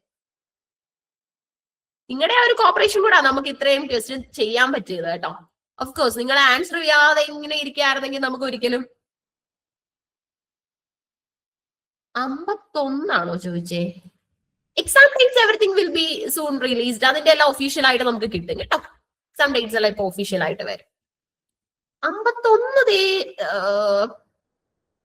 ഹു ആർഗ്യൂഡ് അഗെയിൻസ്റ്റ് പ്ലേറ്റോ, അതും അരിസ്റ്റോട്ടിൽ തന്നെ ആൻസർ വരുന്നത്. അത് നമ്മുടെ തിയറി ഓഫ് ഫോംസിനോട് ഒത്തിരി ക്രിറ്റിക്സ് അവർക്ക് യോജിക്കാൻ പറ്റാത്തതായിട്ട് പറഞ്ഞിട്ടുണ്ട്. അത് അരിസ്റ്റോട്ടിലും പറഞ്ഞിട്ടുണ്ട്. എവറിത്തിങ് പേപ്പർ 1 മാരത്തോൺ റിമൈൻഡ്സ് എല്ലാം നമുക്ക് കിട്ടിക്കൊണ്ടിരിക്കും. ഓക്കെ, കൃത്യമായിട്ട് കിട്ടിക്കൊണ്ടിരിക്കും. ശരി, ഓക്കെ. അപ്പൊ എന്തായാലും നമുക്ക് 76 പോവാം. ഓക്കെ, 76 കഴിഞ്ഞ മാരത്തോൺസ് ഉണ്ട് നമ്മുടെ. ചില സബ്ജക്ട്സിന്റെ ഒക്കെ കഴിഞ്ഞിട്ടുണ്ടാവും, അതും ചെക്ക് ചെയ്യാം. എന്ന് വെച്ചാൽ നമ്മള് വെയിറ്റ് ചെയ്തിരിക്കുന്ന സബ്ജക്ട്സിന്റെ മേ ബി കഴിഞ്ഞിട്ടുണ്ട്. ഇപ്പൊ നമ്മളെ സംബന്ധിച്ചിടത്തോളം ഇംഗ്ലീഷ് അത് ഇന്ന് നമ്മൾ ഹോസ്റ്റ് ചെയ്തു. ഓക്കെ, ശരി. 76 Which novel by Salman Rushdie won the Booker Prize and features magical realism? Magical realism ഒക്കെ ഫീച്ചർ ചെയ്യുന്ന നമ്മുടെ സൽമാൻ റഷ്ഡിയുടെ പുസ്തകത്തിന്റെ പേര്. അതിന് ബുക്കർ കിട്ടിയിട്ടുണ്ട്. മിഡ് നൈറ്റ് ചിൽഡ്രൻ ആണ് കേട്ടോ. ബുക്കറും കിട്ടിയിട്ടുണ്ട്, ബുക്കർ ഓഫ് ബുക്കറും കിട്ടിയിട്ടുണ്ട്. Booker prize and Booker of Booker അങ്ങനെ ചോദിച്ചിട്ടുണ്ട്. ബുക്കർ ഓഫ് ബുക്കർ കിട്ടിയ Rushdie book. Okay, midnight children ഒരു ലാൻഡ്മാർക്ക് നോവലാണ് ഇന്ത്യൻ ഇംഗ്ലീഷ് ലിറ്ററേച്ചറിൽ.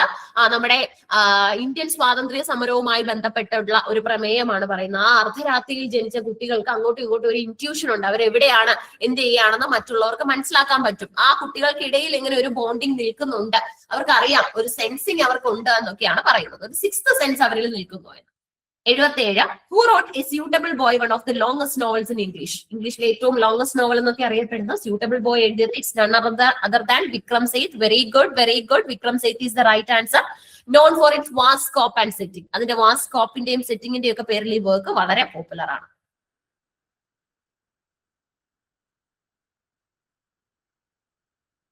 സോ അടുത്തത് 78. The God of Small Things, a Booker Prize winner, was written by. Yes, it is Arundhati Roy. And do you know the year in which this particular work is being written? Year 1997. Very good. 1997. അതും പറഞ്ഞു. Very good. അത് ആ year ഒക്കെ നമ്മൾ not ചെയ്ത് വെക്കണ്ട കേട്ടോ. എല്ലാ ഇയറൊന്നും നമുക്ക് അങ്ങനെ മനപ്പാടം പഠിക്കാനൊന്നും പറ്റത്തില്ല. പക്ഷെ ഇങ്ങനെയുള്ള ചില ഏലിയറ്റിന്റെ വേസ്ലൻഡ് ഇത് അങ്ങനെയൊക്കെയുള്ളതെന്ന് പറഞ്ഞാൽ വളരെ ഇമ്പോർട്ടന്റ്. ഇയർ നമ്മൾ അറിയണം. അതുപോലെ തന്നെ ജെയിംസ് ജോയ്സിന്റെ യുലൈസിസ്, ഓക്കെ, ഇങ്ങനെയുള്ള ചില ബുക്കുകൾ. സോ ഇത് അരുന്ധതി റോയ് ആണ്. ബുക്കർ സമ്മാനം 1997 കിട്ടി. ആ വർഷം തന്നെ പബ്ലിഷ് ചെയ്തു. ഇൻസ്റ്റന്റേനിയസ് സക്സസ് ആയിരുന്നു. പബ്ലിഷ് ചെയ്തപ്പോ തന്നെ മൾട്ടിപ്പിൾ കോപ്പീസ് സെൽ ഔട്ട് ആയി. അടുത്തത് 79. Which author known for works like Clear Light of Day is a prominent figure in English fiction?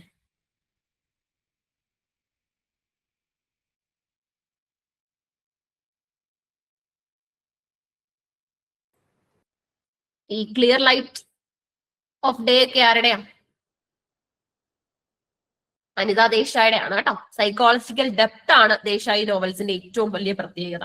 Kiran Desai Anita ദേശായിയുടെ മകളാണ്. ഇൻഹെറിറ്റൻസ് ഓഫ് ലോസ് എന്നൊക്കെയുള്ള ബുക്കിന്റെ പേരിൽ കിരൺ ദേശായിയും പോപ്പുലർ ആണ്. What is the title of APJ Abdul Kalam's autobiography? This question appeared in paper 1 also. 2 കൂടെ വന്നതുകൊണ്ട് ഞാൻ ഇങ്ങോട്ട് എടുത്തതാണ്. യെസ്, പലരുടെയും കയ്യിൽ ക്യൂസ് മത്സരങ്ങൾക്കൊക്കെ സമ്മാനമായി കിട്ടിയിട്ടുണ്ടാവും.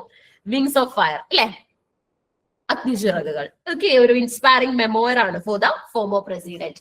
ആൻഡ് അങ്ങനെയാണെങ്കിൽ നമ്മുടെ മിഷേൽ ഒബാമയുടെ മെമ്മോറിന്റെ പേരറിയാവോ? മിഷേൽ ഒബാമയുടെ ഇറ്റ്സ് ബിക്കമിങ്, കേട്ടോ, ബിക്കമിങ്. ഫസ്റ്റ് ബ്ലാക്ക് ലേഡി ഒക്കെ ആയിരുന്ന, ഫസ്റ്റ് ലേഡി ഓഫ് അമേരിക്ക ഒക്കെ ആയിരുന്നു, ബ്ലാക്ക് വിമൻ ആയിരുന്നു, but become the first lady അല്ലെ, പ്രസിഡന്റിന്റെ വൈഫായി മാറി.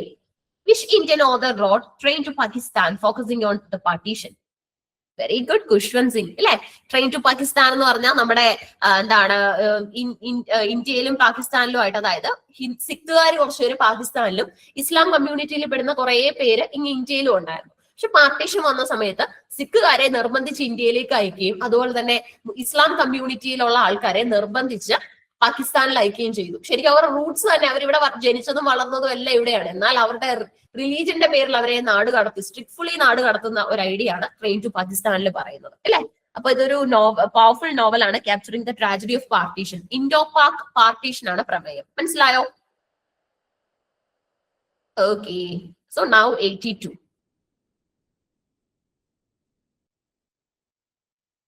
Interpreter of Maladies, a collection of short stories by Jhumpa Lahiri, won which prestigious award? Interpreter of Maladies, Jhumpa Lahiriയുടെ വർക്ക് ആണ്. ഈ ഒരു കളക്ഷൻ ഓഫ് ഷോർട്ട് സ്റ്റോറിക്ക്, ഒന്നല്ല ഒരു കൂട്ടം കഥകളാണ് ഇതിനകത്തുള്ളത്. ഇതിന് കിട്ടിയ പ്രസ്റ്റീജിയസ് അവാർഡിന്റെ പേരെന്താ?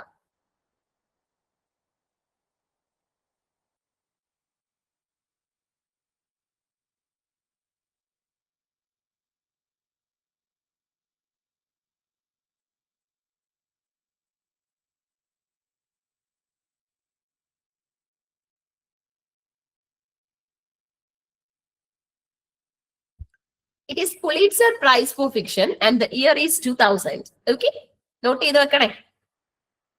കവിതയ്ക്കും ഡ്രാമയ്ക്കും നോവലിനും ഒക്കെ നമ്മൾ പുളിറ്റ്സർ കൊടുക്കാറുണ്ട്, കാറ്റഗറി തിരിച്ചു തന്നെ കേട്ടോ. 83. 2000-ലാണ് കിട്ടിയതെന്നും കൂടെ ഓർക്കുന്നത് നന്നായിരിക്കും. ഇയർ ചോദിച്ചു കഴിഞ്ഞാൽ എഴുതാം. Post colonial theory primarily deals with. Post colonial theory എല്ലാം എന്തിനെ കുറിച്ചുള്ളതായിരിക്കും?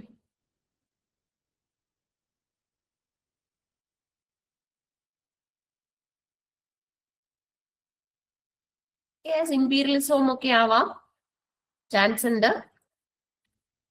Effects of imperialism and cultural identity struggles in formerly colonialized nations. Formerly colonialized nations അടക്കം നിലനിൽക്കുന്ന എഫക്ട്സ് ഓഫ് ഇംപീരിയലിസവും കൾച്ചറൽ ഐഡന്റിറ്റി ഒക്കെയാണ് ഇതിന്റെ തീമായിട്ട് വരുന്നത്. Very good. 84. ഇതൊരു കോൺസെപ്റ്റ് ആണ് കേട്ടോ. Who introduced the concept of mimicry in post-colonial studies, describing the colonialized subjects' complex, ambivalent imitations of the colonializer? Mimicry എന്ന് പറയുമ്പോൾ തന്നെ we know the answer. Homi K Bhabha. Very good. 85.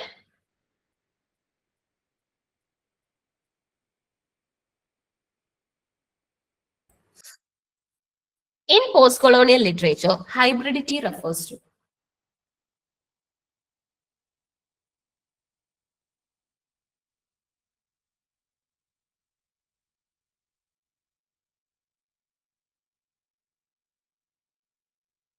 Post colonial ലിറ്ററേച്ചറിൽ hybridity എന്ന് പറഞ്ഞാൽ എന്തുവാ?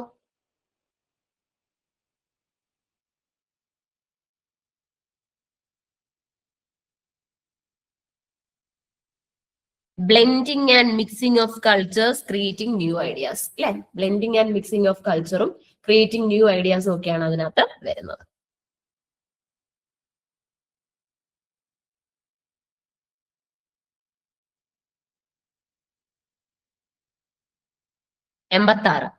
Which of these is a key theme in post-colonial writing?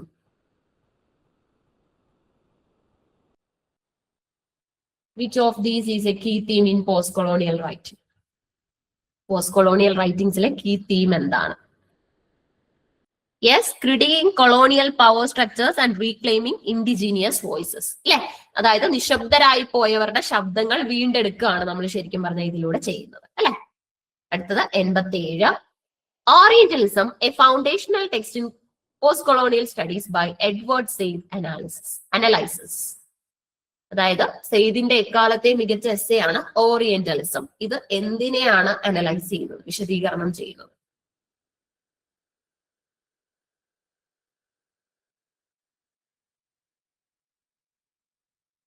Answer വരുന്നത് B ആണ്. Very good.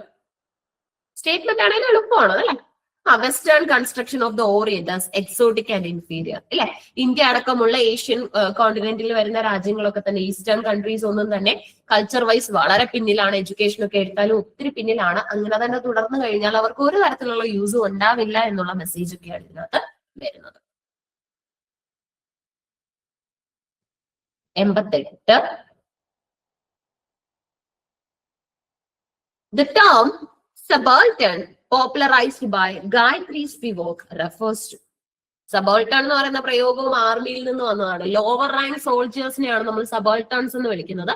ഈ ട്രെഞ്ച് തുരങ്കങ്ങളിലൊക്കെ നിവർന്നു നിൽക്കാൻ പോലും സാധിക്കാതെ ബെൻഡ് ചെയ്ത് നമ്മുടെ എതിരാളികളുടെ, ശത്രുക്കളുടെ വെടിയുണ്ടകൾക്ക് നേരെ പതിച്ചു നിൽക്കേണ്ടി വരുന്ന ലോവർ റാങ്ക് സോൾജേഴ്സ് ആണ്.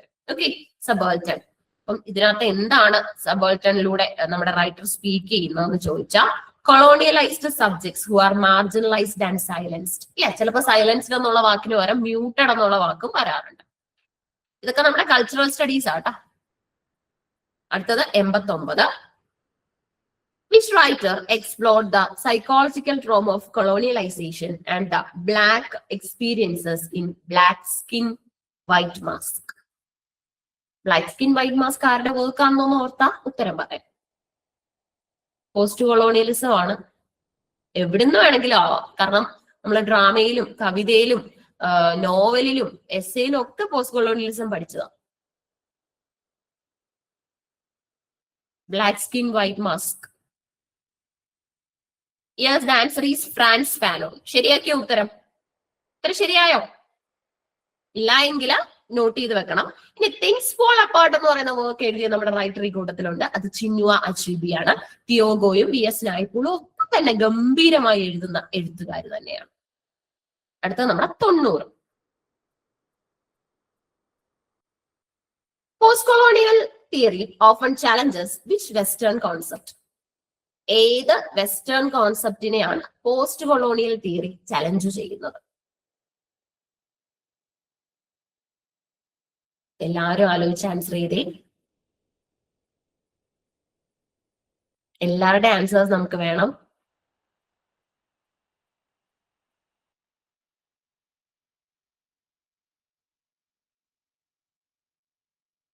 സി ആണ് പറയുന്നത്. ബി ഉണ്ട്.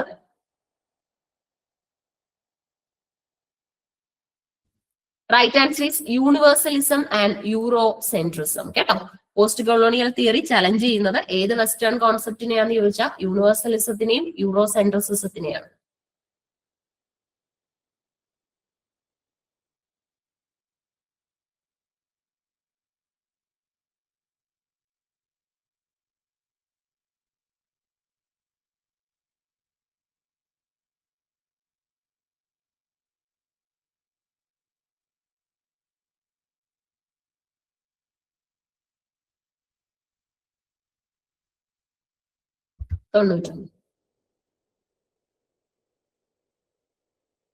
What does mimicry, as defined by Baba, aim for beyond simple limitation? Mimicry എന്ന് പറഞ്ഞാൽ ഇമിറ്റേഷൻ മാത്രമല്ല, സംതിങ് ബിയോണ്ട് ദാറ്റ്. എന്താണ് ബാബ മിമിക്രിയെ കുറിച്ച് ഡിഫൈൻ ചെയ്യുന്നത്? ബാബ തന്നെ ബാബയുടെ മിമിക്രിയെ കുറിച്ച് ഡിഫൈൻ ചെയ്യുന്നത് എങ്ങനെയാണ്? Perfection that reveals the colonisers inadequacy ആണോ?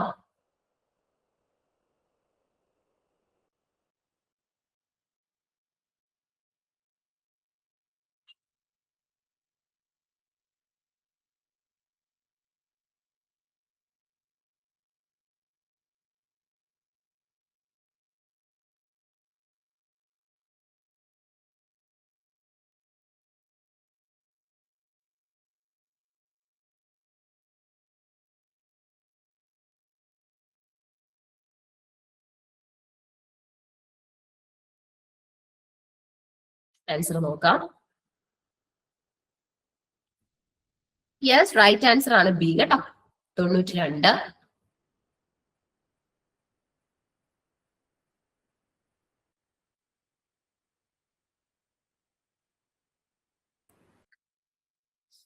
Things fall apart by Chinua Achebe critiques colonialism by. ഓരോ പെർട്ടിക്കുലർ നോവലും ഡ്രാമയൊക്കെ അതിൻ്റെതായ യുണീക്ക് ആംഗിളിലൂടെയാണ് കൊളോണിയലിസത്തിനെ ഡിഫെൻഡ് ചെയ്യുന്നത് അല്ലെങ്കിൽ ക്രിട്ടിക് ചെയ്യുന്നത്. Things fall apart by Chinua Achebe critiques colonialism by.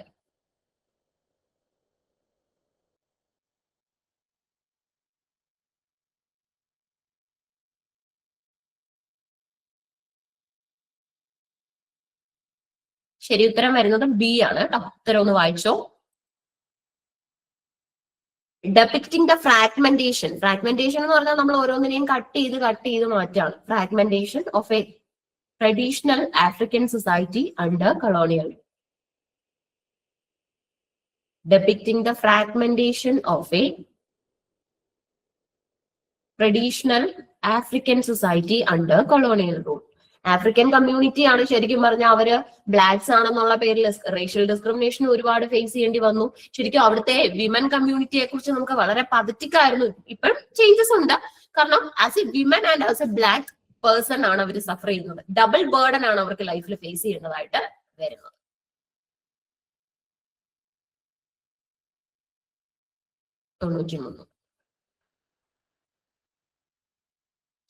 What is the smallest meaningful unit of a language? Yes, meaningful യൂണിറ്റിന്റെ ഏറ്റവും ചെറുതിനെ നമ്മൾ മോർഫീം എന്ന് പറയും. അപ്പൊ സൗണ്ടിന്റെ ആണെങ്കിലോ ചോദ്യം തിരിഞ്ഞു വന്നാലോ, സ്മോളസ്റ്റ് സൗണ്ട് യൂണിറ്റിന്റെ ലാംഗ്വേജ് ഫോണീം ആണ്. സിലബിൾ എന്താണെന്ന് നമുക്കറിയാം. സിലബിൾസ് നമ്മൾ സ്ട്രെസ്സിലൂടെ മാർക്ക് ചെയ്യാറുണ്ട്. വേർഡ് എന്ന് പറഞ്ഞു കഴിഞ്ഞാൽ വെക്യാബാണ്, വെക്യാബുലറി ആണ് നമ്മൾ ഉദ്ദേശിക്കുന്നത് അല്ലെ. സിൻടാക്സിനെയാണ് നമ്മൾ രണ്ട് വേർഡിലൂടെ, വേർഡ് ഓർഡർ എന്നതിലൂടെ ഉദ്ദേശിക്കുന്നത്. സിൻടാക്സ് വളരെ ഇമ്പോർട്ടന്റ് ആണ്. നമ്മുടെ സിൻടാക്സ് പോലെ ഇരിക്കും നമ്മുടെ ലാംഗ്വേജ് എന്ന് പറയുന്നത്. എഴുതുമ്പോൾ പറയുമ്പോൾ വേർഡ് ഓർഡർ നമുക്ക് വേണമെങ്കിൽ ചേഞ്ച് ചെയ്യുകയൊക്കെ ചെയ്യാം സിറ്റുവേഷണൽ ആയിട്ട്. പക്ഷെ എഴുതുന്ന കേസിൽ എന്ന് പറഞ്ഞാൽ എഴുതുന്നതാണോ പറയുന്നതാണോ ഹൈലി ഫോർമൽ നിങ്ങളുടെ കാഴ്ചപ്പാടിന്? ഇങ്ങനെയൊക്കെയുള്ള ലോജിക്കൽ ചോദ്യവും വരും. ഏതാ നമുക്ക് ചേഞ്ച് ചെയ്യാൻ പറ്റാത്തത്? റൈറ്റിംഗ് ആണ്. വെട്ടിക്കളയാന്നേ ഉള്ളൂ. സ്പീക്കിംഗ് അല്ല, റൈറ്റിംഗ് ആട്ടോ. യെസ്, ഇപ്പം നമുക്ക് പറയുമ്പോൾ നമുക്ക് എലക്യൂഷൻ ഒക്കെ ആണേ പോലും അല്ലെ ഒരു ഒറേഷൻ ആണേ പോലും നമുക്ക് ഇങ്ങനെ മാറ്റാം.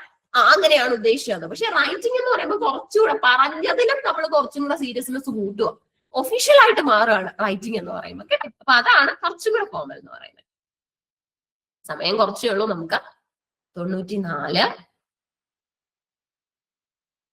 Which branch of linguistic studies the relationship between language and the mind or brain? Language അല്ലെങ്കിൽ മൈൻഡ് ഓഫ് ബ്രെയിനെ കുറിച്ചും ലിംഗ്വിസ്റ്റിക്സിന്റെ സ്റ്റഡീസ് വരുന്ന ബ്രാഞ്ച് ഏതാണ്? സോഷ്യോ ലിംഗ്വിസ്റ്റിക്സ് ആണോ, പ്രാഗ്മാറ്റിക്സ് ആണോ, പ്രാക്ടിക്കൽ ആപ്ലിക്കേഷൻ ആണ്, സൈക്കോ ലിംഗ്വിസ്റ്റിക്സ് ആണോ, അതോ സെമാന്റിക്സ് ആണോ?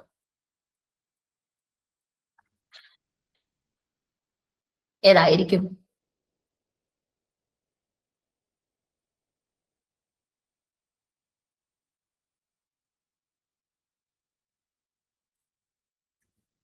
It is psycholinguistics. Very good.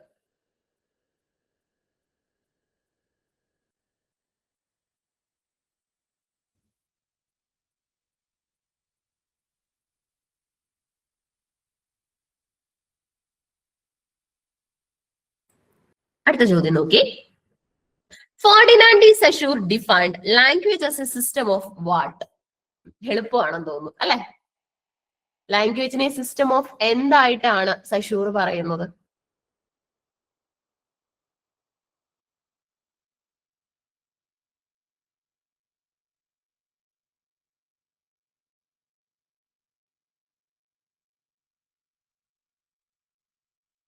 Arbitrary science, change ചെയ്യാൻ സാധ്യതയുള്ള സയൻസ്. 96.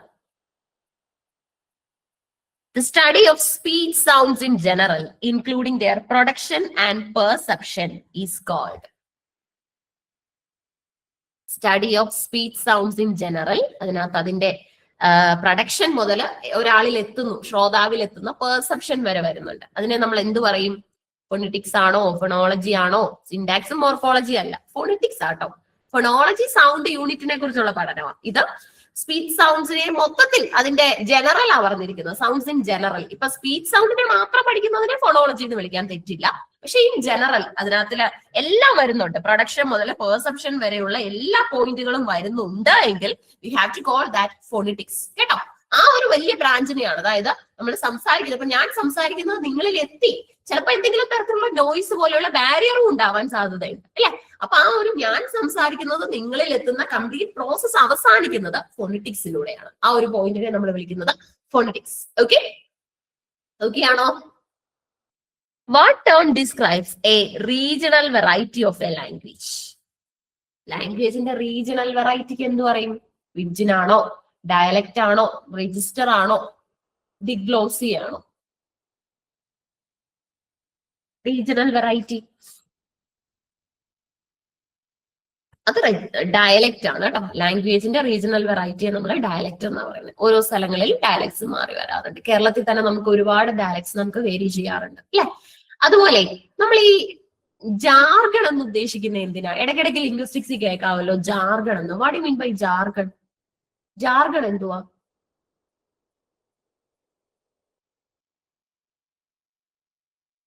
ആ, ടെക്നിക്കൽ ടേം കേട്ടോ. ഇപ്പം ഓരോ ഫീൽഡിൽ നിൽക്കുന്ന ആൾക്കാരും അവരുടെ ഫീൽഡിൽ അവരുടെ കൊളീഗ്സിനോടൊക്കെ സംസാരിക്കുന്ന ചില ടെക്നിക്കൽ ടേമുകളുണ്ട്. അതിനെയാണ് നമ്മൾ എന്തെന്ന് പറയുന്നത്? ജാർഗൺ എന്ന് പറയുന്നത്. ഓക്കെ, ജാർഗൺ എന്താന്ന് ചോദിച്ചാൽ ടെക്നിക്കൽ ആയിട്ടുള്ള ടേമുകളാണ്.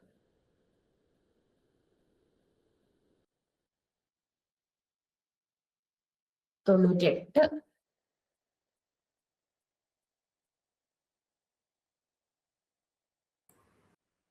Which field examines how context influences the meaning of utterances? Which field examines how context influences the meaning of utterances? അതായത് practical application. Semantics study of meaning ആണ്. Stylistics, semiotics study of science ആണ്.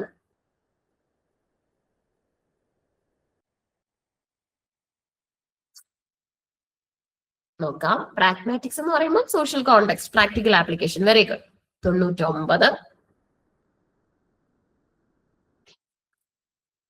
What is dyslexia?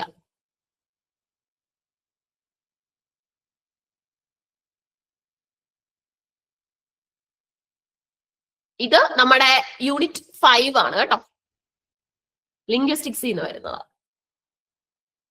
Dyslexia എന്ന് പറഞ്ഞാൽ നിങ്ങൾ answer ചെയ്യുന്നുണ്ട്. ഇപ്പൊ ഞാനത് പഠിച്ചു വെക്കാൻ ഉപയോഗിച്ച കോഡെന്ന് പറയുന്നത്, ഇപ്പം സാധാരണ നമുക്ക് ഇപ്പം ലെക്സി പേന നമ്മൾ എഴുതാൻ ഉപയോഗിക്കുന്നു. പക്ഷെ ഇവിടെ എഴുത്തല്ല, വായനയാണ് അല്ലെ. അങ്ങനെ ഒരു ചേഞ്ച് വരുന്നുണ്ട്. ഇനി അതുപോലെ തന്നെ നമ്മൾ അടുത്ത ഒരെണ്ണം പഠിക്കും, ഡിസ്ഗ്രാഫിയ. ഡിസ്ഗ്രാഫിയ എന്ന് പറയുന്നത് എഴുതാൻ വരുന്ന കുട്ടിക്കുള്ള ബുദ്ധിമുട്ട്. ഇപ്പൊ 6 എഴുതുമ്പോൾ 9 ആയി പോകുന്നു, അങ്ങനെയുള്ള വ്യത്യാസമൊക്കെ വരുന്നു. 7 എഴുതുമ്പോൾ ചിലപ്പം 7ഉം അതുപോലെ തന്നെ ഇംഗ്ലീഷ് ആൽഫബറ്റ് ആയ എല്ലും തമ്മിൽ കുട്ടിക്ക് സംശയം വരുന്നു. 7 എഴുതുമ്പോൾ ഇങ്ങനല്ലേ എഴുതുന്നത്, എല്ല് എഴുതുമ്പോൾ റിവേഴ്സ് അല്ലേ വരുന്നത്, 6ഉം 9ഉം അങ്ങനെയല്ലേ വരുന്നത്. ഇങ്ങനെയൊക്കെയുള്ള ചില സംശയങ്ങളും എഴുതാനുള്ള ബുദ്ധിമുട്ടുമാണ് ഡിസ്ഗ്രാഫിയന്. ഗ്രാഫ് വരയ്ക്കാൻ നമ്മൾ വരയ്ക്കുക ചെയ്യുന്നത്. അപ്പൊ വരയ്ക്കുന്നത് എന്ന് പറയുമ്പോൾ എഴുതുന്നതായിട്ട് ഉദ്ദേശിച്ചാൽ മതി. ലെക്സിയ എന്ന് പറയുമ്പോൾ പൊതുവെ നമുക്ക് എഴുതുവാണെന്ന് തോന്നും, പക്ഷെ എഴുതുവല്ല. ഡിസ്ലെക്സിയ എന്ന് പറഞ്ഞാൽ വായിക്കുകയാണ്. വായിക്കുന്നതിലുള്ള കുട്ടിയുടെ ബുദ്ധിമുട്ടാണ്. ഇനി ഡിസ്പ്രാക്സിയ ഉണ്ട്, കുട്ടിക്ക് എന്തെങ്കിലുമൊക്കെ തന്നെ ശാരീരികമായി എഴുതാനും വായിക്കാനും ഒക്കെ ഉണ്ടാകുന്ന ബുദ്ധിമുട്ടുകളെയാണ് പ്രാക്സിയ എന്നതുകൊണ്ട് നമ്മൾ ഉദ്ദേശിക്കുന്നത്. Okay, so we have the 100th question here. The study of the rules for combining sounds into words. Example, ng isn't a valid start to an English word is. ഇത് മുമ്പ് വേറൊരു ആംഗിളിൽ നമ്മൾ കണ്ട ചോദ്യമാണ്. റെപ്പറ്റീഷൻ അല്ല, മറ്റേടത്ത് നമ്മൾ കണ്ടതാണ് ഇതുപോലെ വരുന്നൊരു ചോദ്യം. And you have to think whether you can answer it or not. Yes, it is phonotactics. Okay, phonotactics. അപ്പം നമ്മുടെ ഒരു 100 question journey, ആക്ച്വലി ഇത് കംപ്ലീറ്റ് ആവുന്നിടം വരെ I too have the doubt whether we can complete this 100 questions. നമ്മളൊരു കോൺഫിഡൻസിന് നമ്മുടെ പരീക്ഷയ്ക്ക് 100 ചോദ്യം അല്ലയോ എന്നുള്ള പോലെ നമ്മൾ 100 ചോദ്യം എടുത്തു. പക്ഷെ കംപ്ലീറ്റ് ചെയ്തത് നിങ്ങളുടെയും കൂടെ ഒരു സപ്പോർട്ട് ഉള്ളതുകൊണ്ടാണ്. നിങ്ങൾ ഉത്തരം പറയാനൊക്കെ ഭയങ്കരമായിട്ട് ലാഗ് ചെയ്തായിരുന്നെങ്കിൽ ഒരു പക്ഷേ 95 കാണിക്കാം. നമുക്കത് കംപ്ലീറ്റ് ചെയ്യാൻ പറ്റിയെന്ന് വരില്ലായിരുന്നു. പക്ഷെ എല്ലാവരുടെയും ഒരു കംപ്ലീറ്റ് സപ്പോർട്ട് നമുക്ക് ഇവിടെ കിട്ടി. See, till realizing that I have to have no 10% surety that I can complete this 100 questions. കുറച്ചുകൂടെ ടൈം ഒക്കെ എക്സ്റ്റെൻഡ് ചെയ്ത് 5 മിനിറ്റൂടെ നിങ്ങളോട് ചോദിക്കേണ്ടി വരുമെന്നൊക്കെയാ വിചാരിച്ചേ. പക്ഷെ നിങ്ങൾ ആൻസർ ചെയ്തു. ഇതാണ്. ഇത് ഓക്കെ ആണോ? 95 മാറ്റിക്കോട്ടെ. ഓക്കെ, അപ്പൊ ഇനി ഏതാ? 84.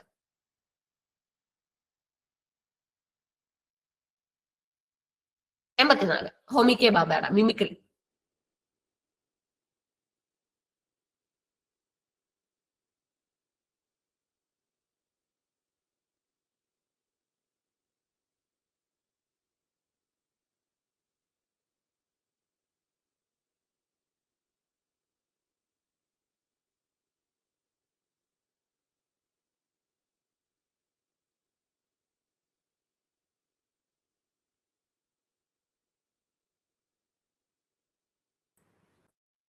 ഓക്കെ ആണോ? 84ാമത്തെ ചോദ്യം കിട്ടിയോ?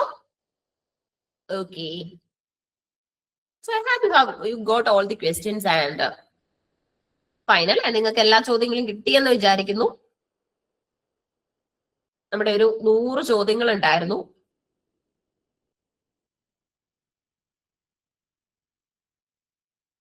ഓക്കെ, ആൻഡ് ഓൾസോ നിങ്ങൾ എപ്പോഴും ഇത്രയും കാര്യങ്ങൾ നമ്മൾ പഠിച്ചു. ഇനി അതുപോലെ തന്നെ ഇനിയുള്ള ഡേയ്സിൽ നിങ്ങൾ എന്താ പഠിക്കേണ്ടതെന്ന് ചോദിച്ചു കഴിഞ്ഞാൽ of course you have to have an idea. ഈ ജനറൽ ആയിട്ടുള്ള വരുന്ന ചോദ്യങ്ങളും ലിറ്ററേച്ചറിലെ ചില കാര്യങ്ങളും ഒക്കെ നമുക്ക് എന്ത് ചെയ്യാൻ പറ്റും?